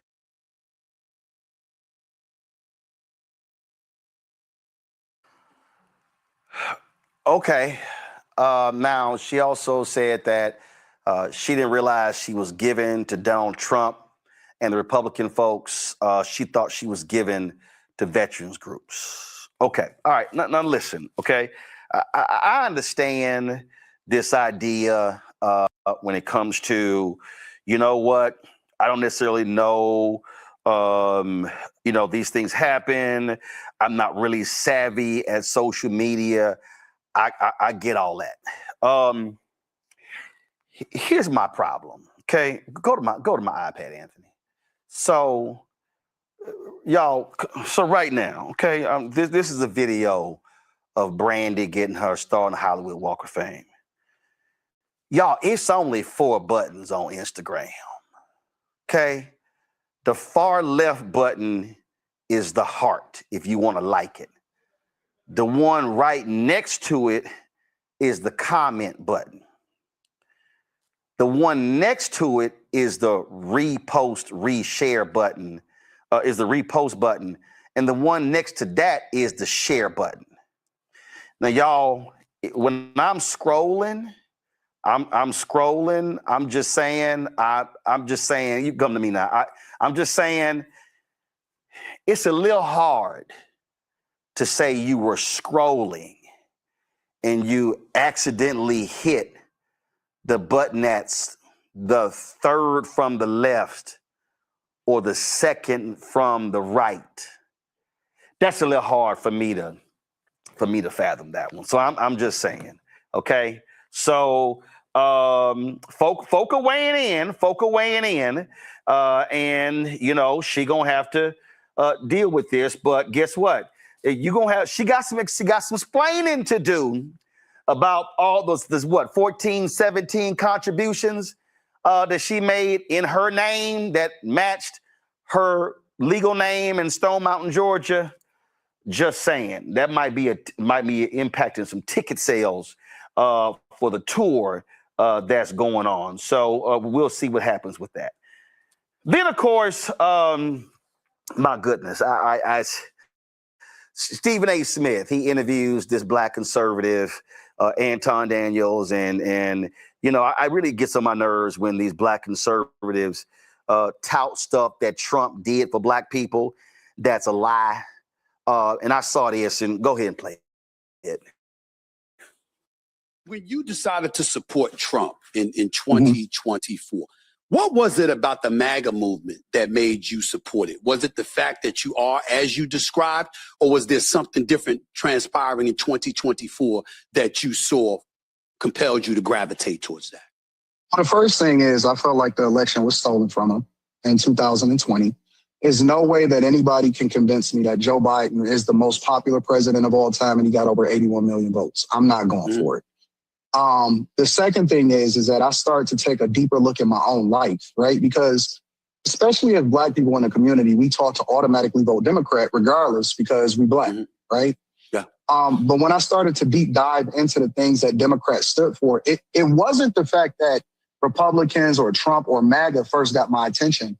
The first thing that got my attention is the things that I didn't align with the party that I had been voting for based off of what my family told me to do, right? I don't believe in men and women's bathrooms. I don't believe in, a lot of the stuff, my dollars going to the federal government and letting them manage my money more than I can. I believe in smaller government. I believe in spirituality. I believe in a lot of the things. And so when I started to figure out, what are we doing? Why am I voting this way? I started to explore, what about Trump didn't I like? And I realized that it was more propaganda that was fed to me and that, he was supposedly be racist and all of this stuff. And then I started to evaluate every other president that came before him. And I realized that he's just a quote unquote straight shooter, right? I mean, he just tells it like it is, regardless of whether you agree with him or not. And most of the things that he said, I aligned with. Well, I didn't hear. Okay. All right. So what you didn't hear him say is a clip that I saw. He touted Trump's making HBCU funding permanent, which is a lie. He touted opportunity zones when they actually cannot present me. And when Trump was here the first time, I hit the Trump White House asking for documentation that proves the opportunity zones has actually benefited black people and low-income people. That was a black preacher who was at the announcement at the White House from Baltimore.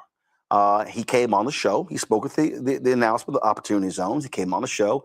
And 6 months later, he came on and said it wasn't working for black people and low-income people. So when I hear people like Anton say that, it's a lie. First of all, Donald Trump did not have permanent funding for HBCUs. That was a program, a $250 million program that was created under President George W. Bush. It was continued under President Barack Obama. It expired. The bill was sponsored by Congresswoman Alma Adams of North Carolina, who was the co-chair of the HBCU caucus. Trump didn't know shit about this bill, y'all. He had no idea. It's a $250 million bill, okay? Only $85 million of the $250 million goes to HBCUs. The rest goes to his Hispanic serving institutions. That's the only thing that was made permanent. So when someone sits there and goes, well, Trump made permanent funding for HBCUs, but then you don't actually tell the rest of the story, then you're just sitting here making up some shit. That's what you're doing. But we know the facts. And the reality is $17 billion went to HBCUs under Biden-Harris. Fact. Y'all notice none of these black conservatives can ever give you the actual number, the dollars that went to HBCUs under Trump. I wonder why. Because they know they're lying. So I would love for Senator Tim Scott, who always touts opportunity zones, to present for me the data. Show me the data of where opportunity zones have been a panacea for black people and low-income people. Oh, they've been great for developers, but not for the people they were intended for. Would you be happy if you stayed where you are in life and job forever?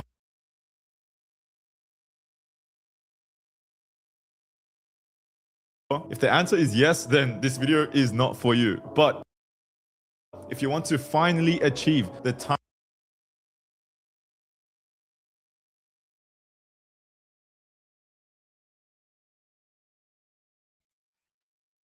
All right, y'all. So that's the end of that video. And on this one, I didn't have very many I was going to play today. So we was just keeping it kind of short. But I do have some, final thoughts or whatnot to talk about. And some questions that I want to ask y'all. But I just don't know. Is there any, moms or grandmas in the chat?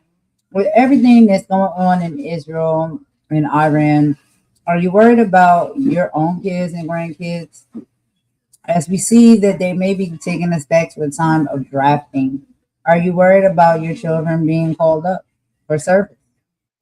If the government said we need your 19-year-old for this war, what would you do? Is that a conversation that we can truly have? I think that's something that's very important when it comes to that. You know what I'm saying? And that's one of the things that I wanted to stand out the most when it came to this live. It's because that is very serious. Okay, but we know we have other things that we're fighting against as well. All right, so we are over here in America arguing about Druski skits and whether Chilli is MAGA or not. But our government is dropping bombs in the Middle East, and our gas prices are going through the roof. It feels like they keep us focused on race wars at home, so we don't look too closely at the war they are starting overseas. So who is really winning here? Because it's not the people in the schools that got hit. And it's not the people that are struggling to pay for gas to fill up their vehicles. When we talk about all of these topics on this live, it leaves us in a place, oh my God, these thoughts. It leaves us in a place where we need to ask ourselves, what side do we take and what do we truly believe in? We aren't just talking about disagreement anymore. The U.S. and Israel are definitely in a full-blown war with Iran. They took out the supreme leader, and now the Middle East seems to be on fire. But here's the kicker. Even though they're fighting together, Trump and Netanyahu are butting heads over who gets to run the show.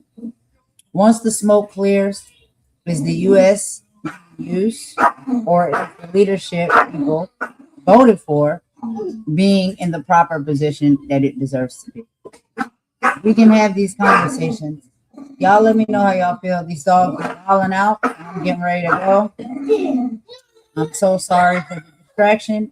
Let's end it with a bop, and I'm going to talk to y'all on the next live. Thank you so much for all the love and support. Shout out to everybody who came in to listen, whether you was in the bushes or you decided to join the chat. I really appreciate it. This is Golden, and I'm out. I will talk to y'all on the next live. Let's bop out. Bye.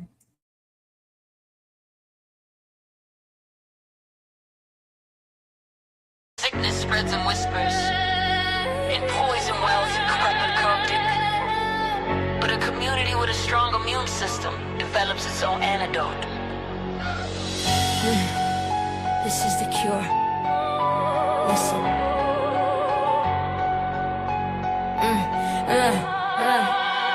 Listen, there's a venom in the discourse, a toxin in the talk, a parasitic agent feasting on the soul of the block. It spreads through the timeline, infecting the youth, disguising as poison.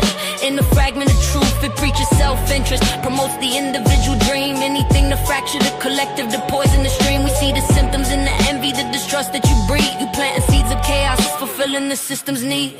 This ain't about a person, this is about a constitution. You're a weapon of division, a tool of social pollution. Like the agenda's getting bold. Why? Your people have been sold. Jig is up, you're the poison, the cancer, and the cold. You don't fight for the cause, you just lighten the load for the oppressed. My. Yeah, the conscience, see the fraud. Bye. Your whole damn act's a fraud. You're a symptom of the sickness, a tool of the trade. For every conscience that we take, you pull us from the shade back into the darkness. Fighting sister against brother while you collect the profits, then go poison another. You weaponize our trauma, you monetize our pain. Tell us to tear each other down for your temporary gain. You speak the language of the people with the motives of the state. A sleeper cell of selfishness designed to make us hate. But the body's getting stronger, the fever's starting to break. We can finally see the difference between what's real and what's fake. Like, my. The agenda's getting bold. Why? Your people have been sold. Jig is up, you're the poison, the cancer, and the cold. You don't fight for the cause, you just lighten the load for the soul. Yeah, the conscience, see the fraud. Bye. Your whole damn act's a fraud. But the antidote is unity, the cure is in the roots. It's the knowledge of the elders and the fire in the boots of a generation rising that refuses to be bought. Recalling all the lessons that our ancestors taught. We cleanse the foundation, rebuild the immune, to make the collective a garden where the real seeds can bloom. You can't poison the forest that shares a single source. We are the uprising, the unstoppable force. This is a conscious rebellion, a surgical strike to separate the healthy cells from the ones you're alike. This is more than a track, it's a call to the core, to protect the foundation of what we're fighting for. So let them have the clout, let them have the fake fame, while we reclaim the power that's attached to our name. Every word is a brick, every verse is a wall, to protect the community and watch the poisoners fall. So let the record show a community divided is a target, a community infected is a tragedy, but a community united is a revolution. And the golden rule, protect the people. My. Protect the people. Protect the people. My. Protect the people. The people presence. My. My.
miracle is coming, yeah, that's a safe bet. From the impossible to the it is done. The battle's already over, the victory is won. So let the strings soar, let the heavens open wide. I got the creator of the universe on my side. It's here to stay.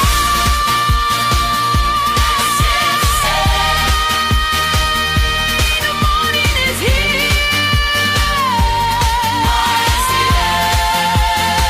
Something has to break.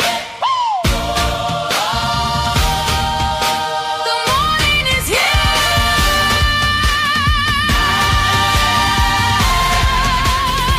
Something has broken.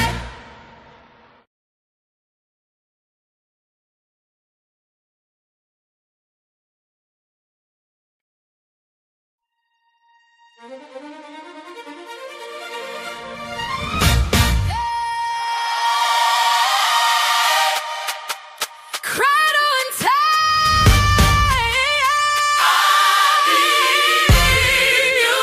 Gloria in excelsis. Yeah, yeah.